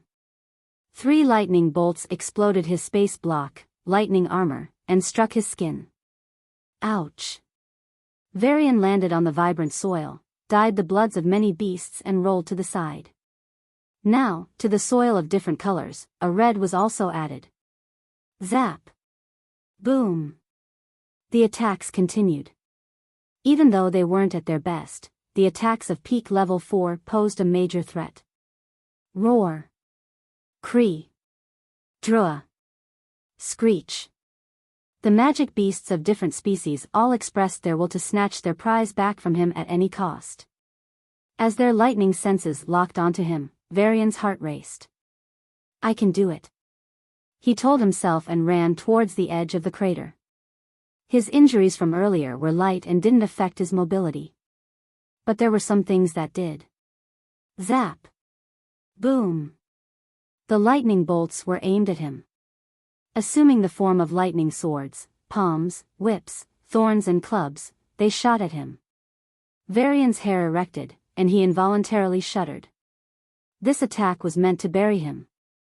Run. He shot up the crater in an instant and marched outward. Boom. Boom. The walls of the crater collapsed, and the crater expanded. Roar. Kriya. Varian glanced behind and saw the magic beats using lightning sledges to pull them out of the crater. They chased him. But even before them, the huge lightning bolts in the air swirled around each other and crackled violently. Destroy. The lightning seemed to whisper. There is no other way. Varian took a breath and spread out his lightning sense. As their attacks reached him in the blink of an eye, he tracked them with lightning sense. In a split second, he jumped to the right, and then to the left, dodging most of the attacks with ease. A few attacks grazed past him, and 3 attacks broke through his lightning mana. These 3 are definitely the strongest here. He judged and ran along the way he came. Roar. Re. Drua. Among the chasers were a calamity tiger, an Irontail sandworm and a red-scaled rabbit. The beasts he hunted during his stay. Varian really wanted to ask if this was karma. Zap. Boom. The attacks he barely dodged told him he had no time to ponder. As he approached the tunnel opening, the magic beasts in the way and on the way escaped for their life. Because behind this one person, there were many magic beasts. It was like he was leading an army to chase an enemy, except he was the enemy even though the magic beasts were injured and had trouble catching up with him with their physical body. Their attacks had no such concerns. Their lightning attacks were only barely dodged. Boom. Zap. Varian sprinted with all his energy. He continued to dodge, but couldn't avoid a few attacks every time. These few slowly compounded, and Varian's injuries turned from light to moderate. As blood drenched his uniform, and the smell of roasted meat spread in the air, the cute voice emerged. With great anxiety and apprehension, it spoke. What are you doing? You can't win against them. Just drop the ambrosia already. Even if you ingest it now, they'll eat you up. Varian continued his run, as sweat and blood mixed and splashed against the ground. There is still a day, right? He asked through his mind, wanting to take a rest. Running at his full speed resulted in same experience at every level. Sore legs, pain in the chest and weakness throughout. But like every level, he didn't stop. Zap. Boom. Dodging the attacks, he asked, no, yelled. There is still a day till abyssals come, right? Why yes. There are 36 Earth hours. The cute voice immediately replied. Perfect. Varian grinned as he saw the cliff in the distance. It was the same cliff he was forced to jump.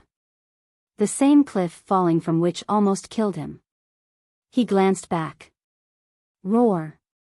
Screech. Drua. The bellowing sought his blood. Varian grinned and reached the cliff edge. Zap. Boom. He dodged the attacks and blocked some for a few seconds. Roar. The magic beasts were a few meters in front of him. Quite a few magic beasts that initially escaped joined the group later on. So, the magic beasts were now 100 strong. Varian was but one person. However, he smiled. You want this? He opened his palm and showed off the shiny green liquid. It was only a droplet. But its enticement was irresistible. Roar. Re. The tense atmosphere tensed further. Every magic beast was ready to pounce a lightning arm at Varian and grab the ambrosia. They didn't consider him a threat at this point. How could he win against 100 of them, anyway? All of a sudden, the magic beasts concentrated their mana to create huge hands to grab hold of the droplet. Varian grinned at them and showed his middle finger. Sucks to be you. And jumped off the cliff. Varian laughed out in joy. Haha. The magic beasts were shocked. Roar. Re. Drua. As if they couldn't digest the truth, they roared and the lightning mana in their body roared. Zap. Zap. Countless lightning bolts, no, lighting beams, were projected at him. Whoosh. Crackle. The lightning beams scorched the air, cut the wind, and approached him in the blink of an eye. On land, Varian was running using his level 4 speed. But during the fall, he could not run. On the other hand, the lightning beams still maintained their speed. This led to the situation of a slow-moving target. Varian shook his head. He thought they'd leave, but this was not a big problem. He kicked into the air, and the sheer force of the kick blasted the air. Boom! His direction changed, and he dodged the lightning beams. Then he adjusted his posture and faced the barrage of lightning beams. He didn't even try to slow down his fall. Get out of their range. Quick. As his descent speed rose, the lightning bolts rained down. Even the beasts in the back of the pack above started attacking him. What are you trying to achieve here? Varian was puzzled. Oh, wait, revenge. Yes. Revenge. These magic beasts weren't as intelligent as humans, but they surely held grudges. TSK. I appreciate you wasting more mana and don't go back for healing. Varian chuckled. His eyes, however, were cold. Zap. Boom. With each rain of attack, Varian grew more proficient in dodging. Ouch. Of course, considering so many attacks and his rather limited mobility, a few hits were inevitable. In a few seconds, he was already halfway to the white mist. Of course, the major reason was that he didn't block the space to slow himself down. That should settle things. He was about to sigh when, roar. Re. A few magic beasts jumped down the cliff, and many followed. What the actual fuck? Varian gaped at the scene. Even if magic beasts were vengeful, they shouldn't be this vengeful, right? Were they willing to trade their lives for revenge?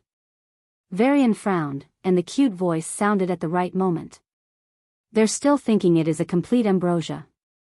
If they consume mature ambrosia, they could easily reach level 6 and beyond. The cute voice said. At those levels, flight is a cakewalk. Nah. Even advancing to level 5 is enough. Varian shook his head as he saw the magic beasts above.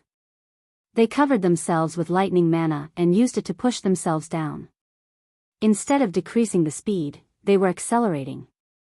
Since Varian was already quite a distance away, they had to expend more mana. Otherwise, with each passing second, the distance between them and Varian would only increase. Wait, do even magic beasts know physics? Varian was puzzled. Dozens of lightning whips lashed at him. He dodged them with little difficulty and looked into their eyes. Greed. Desire. Craze. I see. They wanted to be the first to approach me. He sighed in relief. The worst thing humanity would have to face would be another intelligent race. It didn't help that they were driven by raw emotions instead of intellect. With their expensive mana fueling, the beasts at the forefront were closing the distance with him. At the same time, their attacks were also turning harder to dodge. The biggest problem of them all? Varian couldn't attack. His lightning attacks would only tickle them. He couldn't go from one beast to another punching them, right? Fuck. He cursed his bad luck but didn't panic. He channeled his space power. Zap. Zap. Boom. As the lightning attacks continued, he decreased his speed lightly and dodged them with ease. This meant the lightning beam that was about to hit him missed him since his speed changed. As his speed was already high, a slight shift was enough to dodge the attacks. Of course, the price of this approach was that the distance between him and the beasts was further shortened. Roar. The leading beast growled. It was the growl of triumph. Varian smiled back at it. Not so fast, little guy. And his body reached the cloud of mist. Zap. Zap. The familiar lightnings all over the place greeted him, starting with a nice bolt to his head. But this time, despite his moderate injuries, Varian was much stronger. He blocked the lightning arcs with ease. On top of his lightning mana, his increased body defense played the major role. After a few quick seconds, the magic beasts too entered. Roar.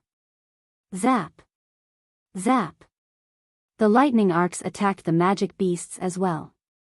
However, because of their lightning resistance, they too could block off most of the damage. Simultaneously, they were free to attack Varian, who they've almost caught up with. Thus, another close-range zapping started. This time, Varian injuries spiked. Soon, all the beasts that jumped down had crossed the mist and were attacking Varian. Despite his mounting injuries and weakening defense, Varian remained calm. At the same time, he used the attacks to push himself down and further increased his descent speed. With each second of fall, the wind and lightning turned harsher. He lost a bit more blood. He took one more attack. Soon, Varian curled up as his body speed was reaching an insane level, almost the speed of sound. Boom. Boom. In no time, sonic booms started. He used the defense of his body to protect himself, whilst on the other hand, the magic beasts had to use their lightning mana. They had to be extra careful since wind of this speed was fatal to their physical bodies. So their defense was even tighter. Varian grimaced at the pain from every corner of his body. Magic beasts were incredibly close to winning. They were only a few meters away, and with each hit, he was being injured. Zap! Zap! Varian gritted his teeth and bore through the pain. He was only able to dodge a few strikes and started taking quite a few head-on. If the pattern continued, he'd be down in a few more hits. Everyone's speed was still rising. Boom! Boom! Hey, when do I reach the ground? Varian asked out aloud. The cute voice responded, your current speed is too high. In 5 seconds. Why are you asking? Here. Varian's smile turned evil, and he unleashed his space power. Space bind. Creak. Varian's speed was abruptly stopped.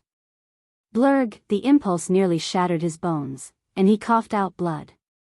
The first space bind was broken, but he quickly applied second, the third, and so on until it stabilized. On the other hand, even though they had mana, the magic beasts couldn't do this. So there was only one result. Roar. Re. As they desperately tried to control their speeds with lightning mana, they were only able to slow down a little before, crash. Bang. Plop. Like a watermelon bursting, they crashed to the ground and burst into pieces. The other magic beasts also followed. Bang. Bang. In those few but long seconds, Varian's injuries worsened. He used his lightning mana to cover his space block in an attempt to ward off the lightning arcs. But even that was quickly broken. Thankfully, even though his space power was fast depleting, he used his body to defend and used space power only to control his speed. Thus, albeit the injuries, he stayed much longer in the air. Ha!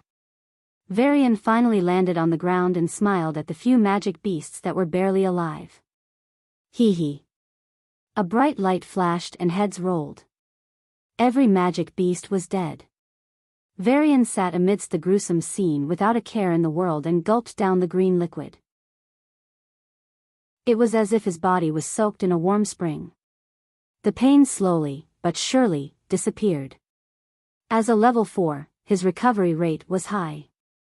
With the assistance from Ambrosia, it rose to a terrifying degree.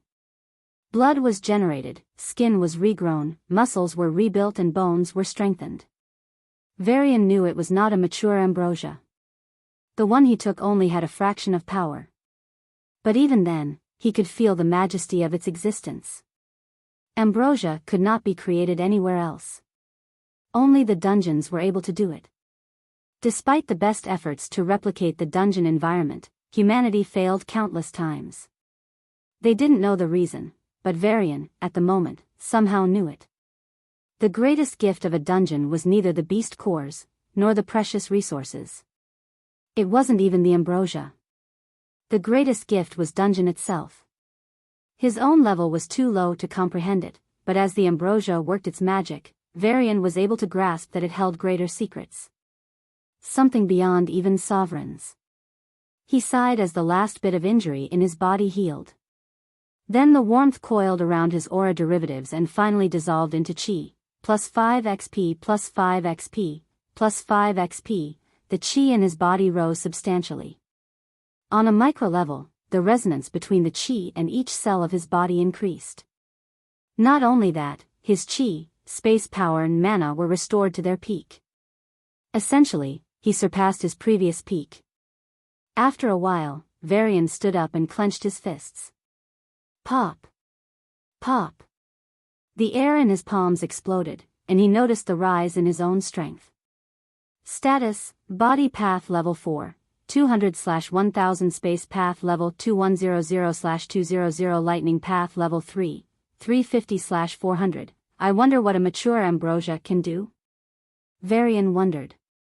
Hey, don't even compare them, okay? This one barely has 1% effects compared to the mature one. The cute voice argued. Varian shrugged.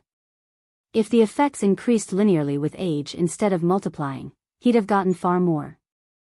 But it was beyond his control. Besides, he glanced at the corpses around and collected their beast cores. It's not like there isn't any use. I certainly got stronger. I can try falling from the cliff once again and use it to increase my lightning. He grinned slyly. But the annoying voice rang in his head. They're almost here, they're near. Hurry up. What? This is only the 4th day. There are still 33 hours. Varian squinted his eyes in suspicion. Calculating error. The cute voice admitted. Varian's mouth twitched, and he asked, 33 hours of error, do you know how untrustworthy you sound? I know, but just come to the center. I'll prove myself. It pleaded. Varian hesitated for a moment, but finally decided to go check it out. If Abyssal's entering was fake and if this person was an enemy, he'd be in danger. However, if Abyssals were really entering the dungeon, then the danger would be far greater. Abyssals never showed mercy to humans. Varian dashed to the opening of the tunnel at the bottom of the cliff. He noticed his increase in speed.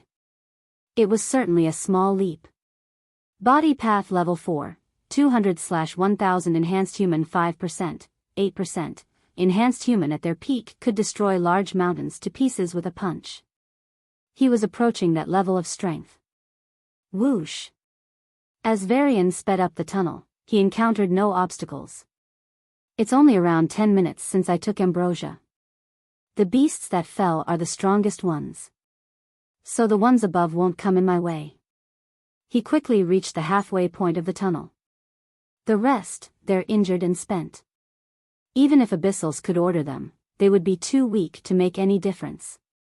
Varian mused and exited the tunnel. The cliff was visible in the distance.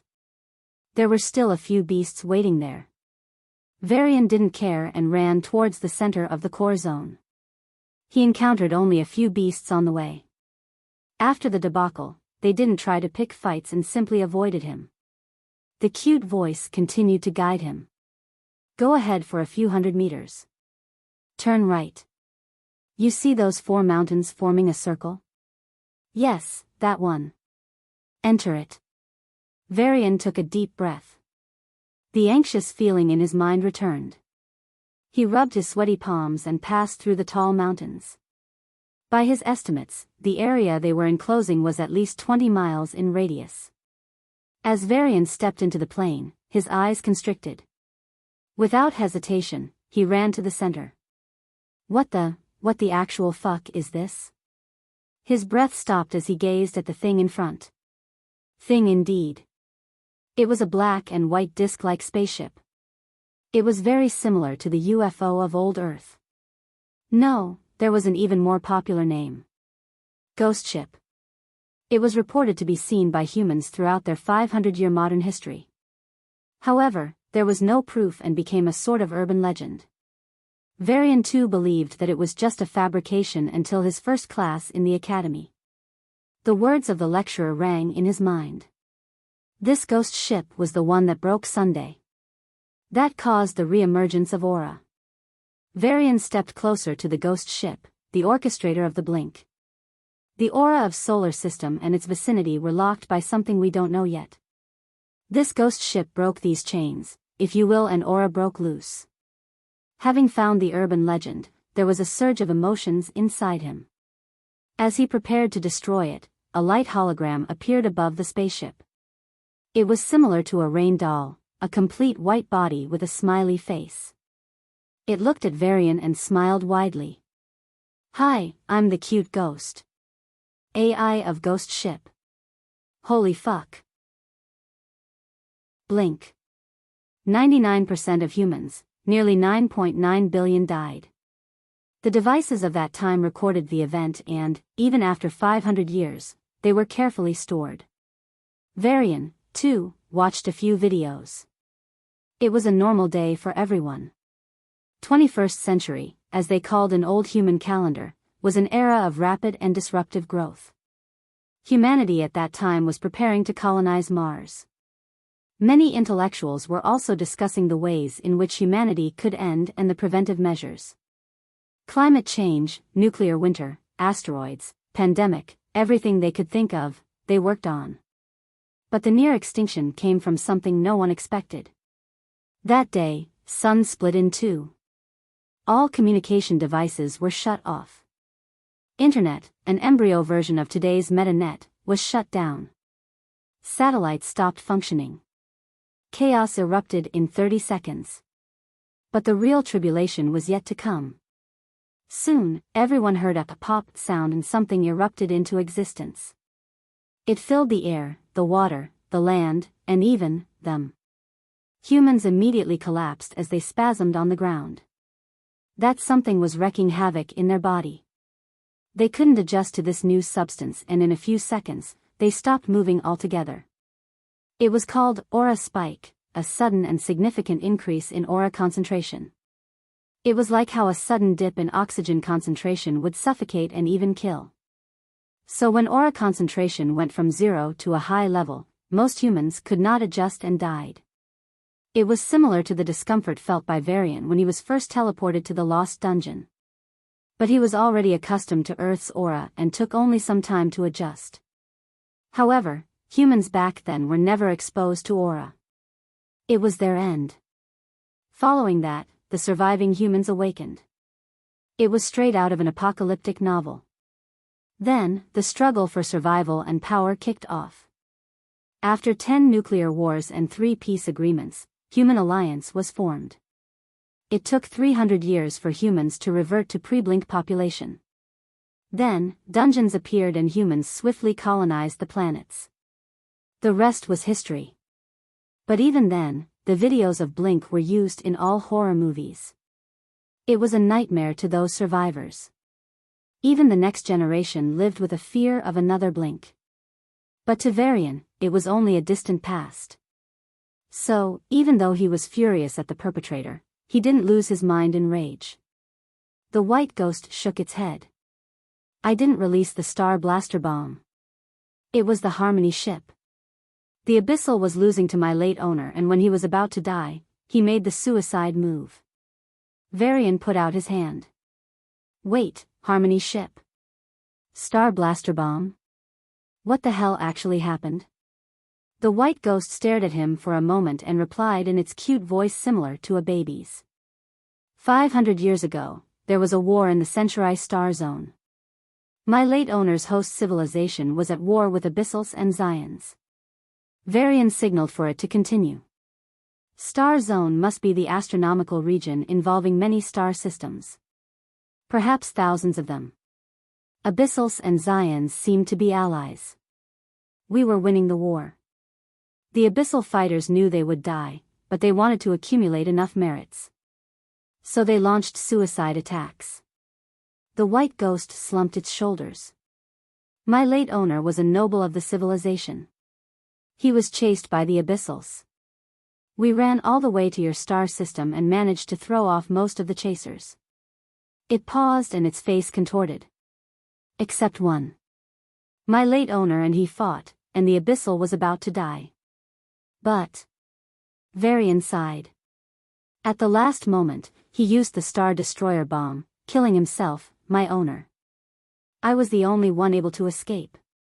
Feeling the sweat rolling down his neck to his back, Varian took a deep breath. That bomb seemed to destroy an aura restriction mechanism. Then, aura erupted and you know what happened. Varian couldn't calm down anymore. So Abyssals are so strong? That was his primary concern. If Abyssals were so strong, then humanity stood no chance from the beginning. They were. Not now. The ghost's reply rekindled his hope. Of course, even weakened, they're still stronger than you. And it crushed his hope again. Varian shook his head and decided to deal with it later. Now, there was something important and urgency. Since you're an advanced spaceship, you must be capable of taking care of the weak Abyssals that are coming, right? The ghost AI went silent. Hey, answer me. Varian was anxious. I lost most of my facilities during the battle. Now I'm only a shell of my former self. It said in a dramatic pose. So you're useless? Varian had the urge to yell. The cute ghost stared at him with puppy eyes. Varian stared back, wanting to smash it to the ground. After what seemed like an eternity, it nodded. I can take you out of this place. Varian almost tumbled. Awesome. This couldn't get worse. Can I trust you that can you take me back to Earth safely? Somehow, Varian was growing more and more suspicious of its promise. The ghost paused for a moment, it seemed to be calculating the possibility of error. Even though my space subsystems are damaged, I can do it. There is no 99.99% success probability with a failure rate of only 0.001%, right? Varian's voice trembled. He still remembered the descent of Abyssals on his first adventure. The chance of that happening was incredibly low, but, some XXX system, host, can you please stop cursing the system? The vulgar language is too much. No. I can guarantee a safe return. Varian finally put down the heavy burden in his heart. He didn't want to stay here for 100 years. Now the only issue was the Abyssals. I know you said they are weak. But just give me their level. I want an estimate. Varian asked. If they were Lightning Awakeners, he could beat down peak level 4. If it was a non-Lightning Awakener, he could fight high level 4. But weak Abyssal meant someone below level 4. TSK. A cakewalk. Varian thought without realizing their metrics for weak were different. There is a clone coming to us, you see. It's very weak. Only level 6. Varian's smile froze. Level 6. His throat felt dry, and he forcibly swallowed. No. Something. He shook his head and his eyes snapped open. The ghost AI was tilting its neck as it gazed at him. Its black eyes on its white body widened, and it seemed to wonder what the heck was going on with him. Before slamming it and smashing it to pieces, Varian stopped himself. His shoulders slumped, and he shook his head. I'm not doing this. What? The ghost yelled. Level 6, no matter how I look at it, it's seeking death. Even if it's a clone as you say, I don't want to risk. There is a better chance of survival if I hide somewhere. Possibly in inner or outer zone. Varian maintained a defensive posture and slowly backed off. If this ghost was really a spaceship's AI, then its IQ and EQ modules were damaged badly. IQ, how did it judge Varian could win against a level 6? EQ, why reveal the truth when it could lie and get him to fight? It could buy some time to escape with his fight. Varian didn't dare to show his back to it and walked backwards. The ghost finally realized what was going on and yelled. Hey! I forgot something really important. My simulation module crashed, okay? It pleaded. Varian paused and looked at it with suspicion. A frown was etched on his face, saying, it better be something trustworthy. I have something that I thought was not important. But you see, it can back you up in the battle. The ghost patted its chest and assured. Varian's frown deepened. Come on. Don't frown so much. The ghost tried to play cute. All it got was an eye roll. Curtail formation and undead formation. I have 2 of them. Though they aren't in best shape, they should suffice. Its cute voice was filled with confidence. Varian hoped its effects were true. If he possible, he really did not want to have to escape. That meant giving up on his only chance of returning. So, I hope you're right on this. What are the effects? His voice was low, but it was laced with anticipation. Hee hee. The ghost snickered and waved its hand. 2 holograms appeared in the air. Curtail formation. It can restrict the powers of an enemy and decrease their realm. Only works for mortal grade. Varian read the description and raised an eyebrow. Realm? Mortal grade? What are these? Are they just levels? But mortal was a term they would never use. Well, for now, consider levels as realms. Mortal grade consists of the 9 levels. It explained, but didn't delve deeper. Varian wasn't interested in knowing more now, so he instead asked, how much reduction in levels are we talking about here? If the curtail formation could suppress a level 6 to level 3, then it was indeed a cakewalk. It depends on the base power itself. You see, this formation is quite old. In olden eyes, it could suppress a level 9 to level 7. But now, there's no way it could bring down a peak level 9 to even low level 9. Varian rubbed his temple and groaned, level 6. How much? Level 4 or level 3? These are only mid-levels, so don't worry. Phew. Varian breathed a sigh of relief. It seemed like a large burden on his chest was lifted off. However, inwardly, he was still cautious. Level 4. I can't handle peak level 4 if they're not lightning, can I? Then he glanced at the info of other formation. Undead formation, boosted by the presence of a plant with strong vitality, your vitality would skyrocket for a short time. If you haven't been killed in one shot, you would be able to heal in an instant. What? Varian rubbed his eyes and wanted to wake up. But it wasn't a dream. With this, I can even beat a peak level 4, perhaps even a low level 5. Varian's breath was rugged. All right. Let's do it. He pumped his fist and said without changing his expression. I want to check the effects of the formations and adjust. Use them on me. He thought, if your formations are fake, then I'm running. The next moment, 2 lights, a bright green and a bloody red, descended on him. Ha! Varian opened his mouth and immediately tumbled down to the ground.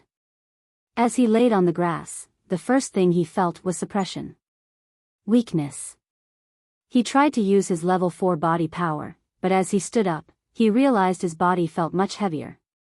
It was as if weights were added everywhere. He touched his arms, legs and checked. There were no weights. Then.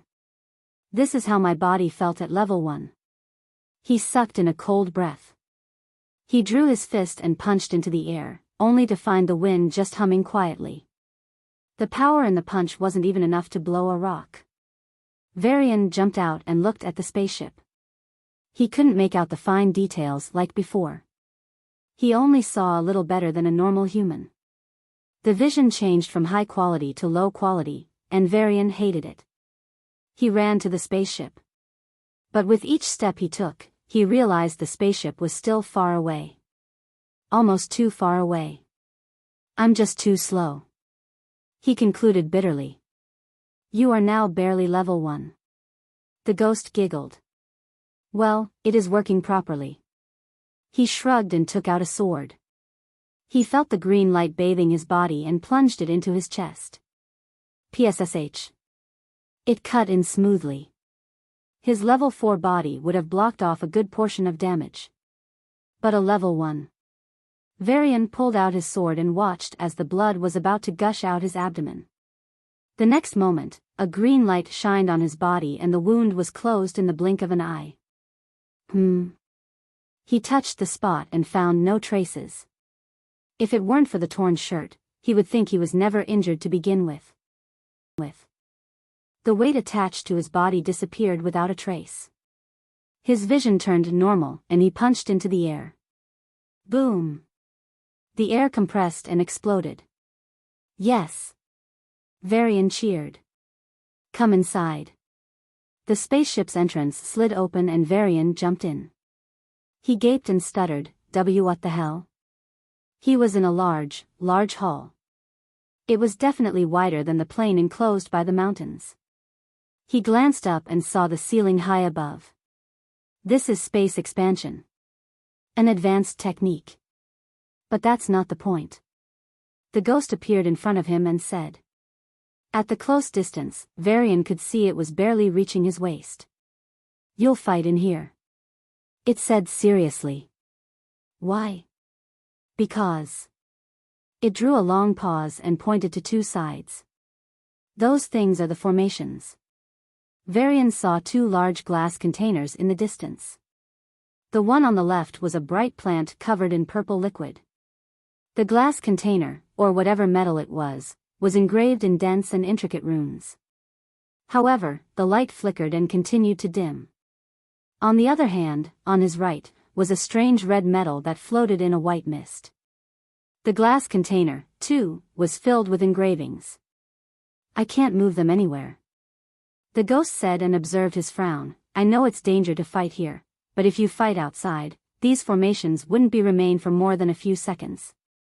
Varian looked at the ghost's helpless smile and asked, what if they destroy the formations? Then they are gone. The ghost replied curtly. It's been so long, their defense had deteriorated. But don't worry, they won't be damaged by the aftermaths of level 4's fight. If they could last at least 1 minute outside, would have not asked for this. It shook its head. Varian nodded in understanding. One last thing, the undead formation. It can only last for 5 minutes at most. You can fight for 30 minutes, but the usage time is only 5 minutes, got it? Varian glanced at it and sighed again. Then a thought struck him, and he asked hurriedly. Aren't ships like this supposed to have inheritance of a great master? What about the inheritance of your master? Varian paused, eagerly gazing into the ghost's eyes. Realizing it wasn't convinced, he continued. Give me an expensive elixir or something. I can easily defeat the abyssals. You also seem to be damaged. I can help you find the materials you want. The ghost scratched its chin and replied, there is indeed an inheritance. But no elixirs. Varian was disappointed, and it showed on his face. But no worries. The ghost said in a reassuring tone. It's an awesome inheritance. Your enemies will never dare to attack you. Varian smiled. It must be awesome indeed.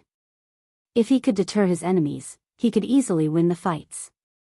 But it needs some preparation time. The ghost's voice trailed off. Now it seemed incredibly cute to Varian. He smiled at it and said, I can win this fight. When are they calm? Boom. Crack. The plane shook, and Varian turned around to see a large space crack in front of the ship. A spaceship similar to the one he was on, but much smaller landed. The top lifted off and a burly figure stepped out from it. Step. Step. He was 8 meters tall. His ripped body intimidating, and with each step he took, the plane shook. The abyssal spotted the spaceship, then gazed into Varian's eyes. Varian felt his heart pound. His back was already drenched. Was this really only a clone and not the real Abyss King instead? It was as if his lungs forgot to breathe in and he gasped.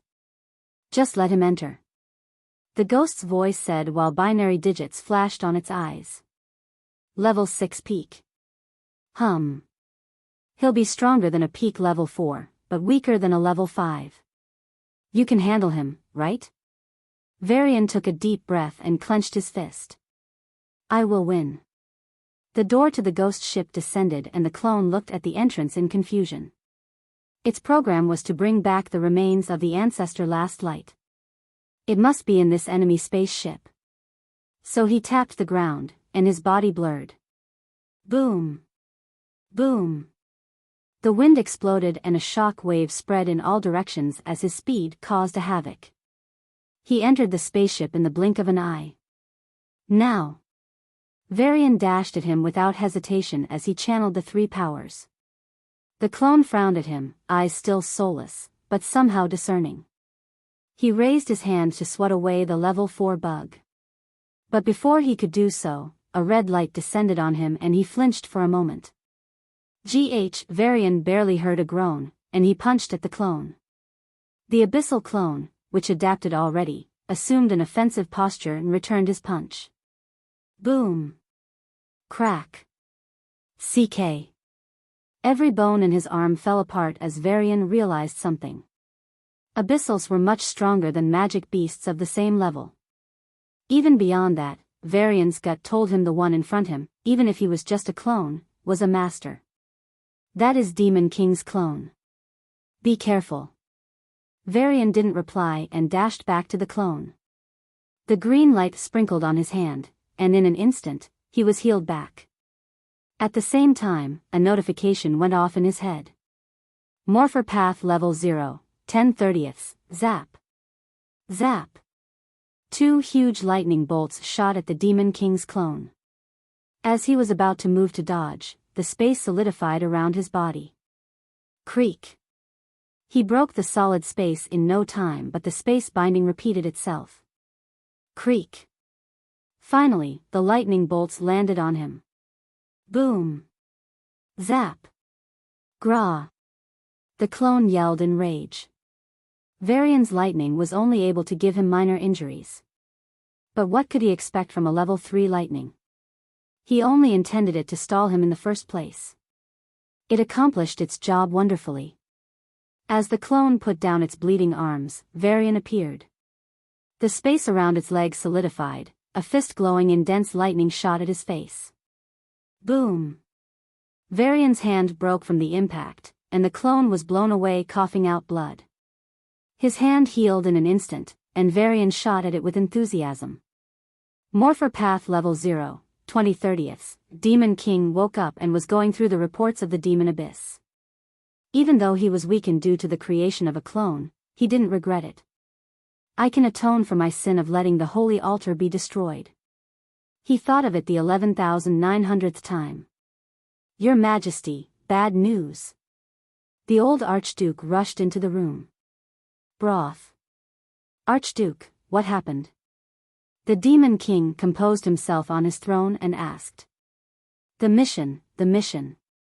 What happened to the mission? It failed? The Demon King appeared in front of the Archduke and shook his shoulders. He trembled in tension as his voice quivered. No.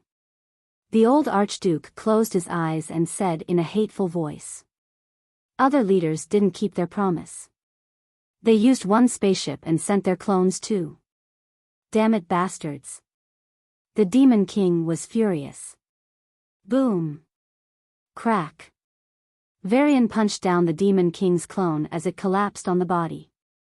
He underestimated the effect of undead formation. Varian fought without restraint and soon brought down the Demon King's clone. As he raised his fist for a finishing strike, the ghost yelled. Ah! More! There are more! Duh! Duh! Duh! The space cracked open and 7 figures stormed into the spaceship. Varian's heart dropped.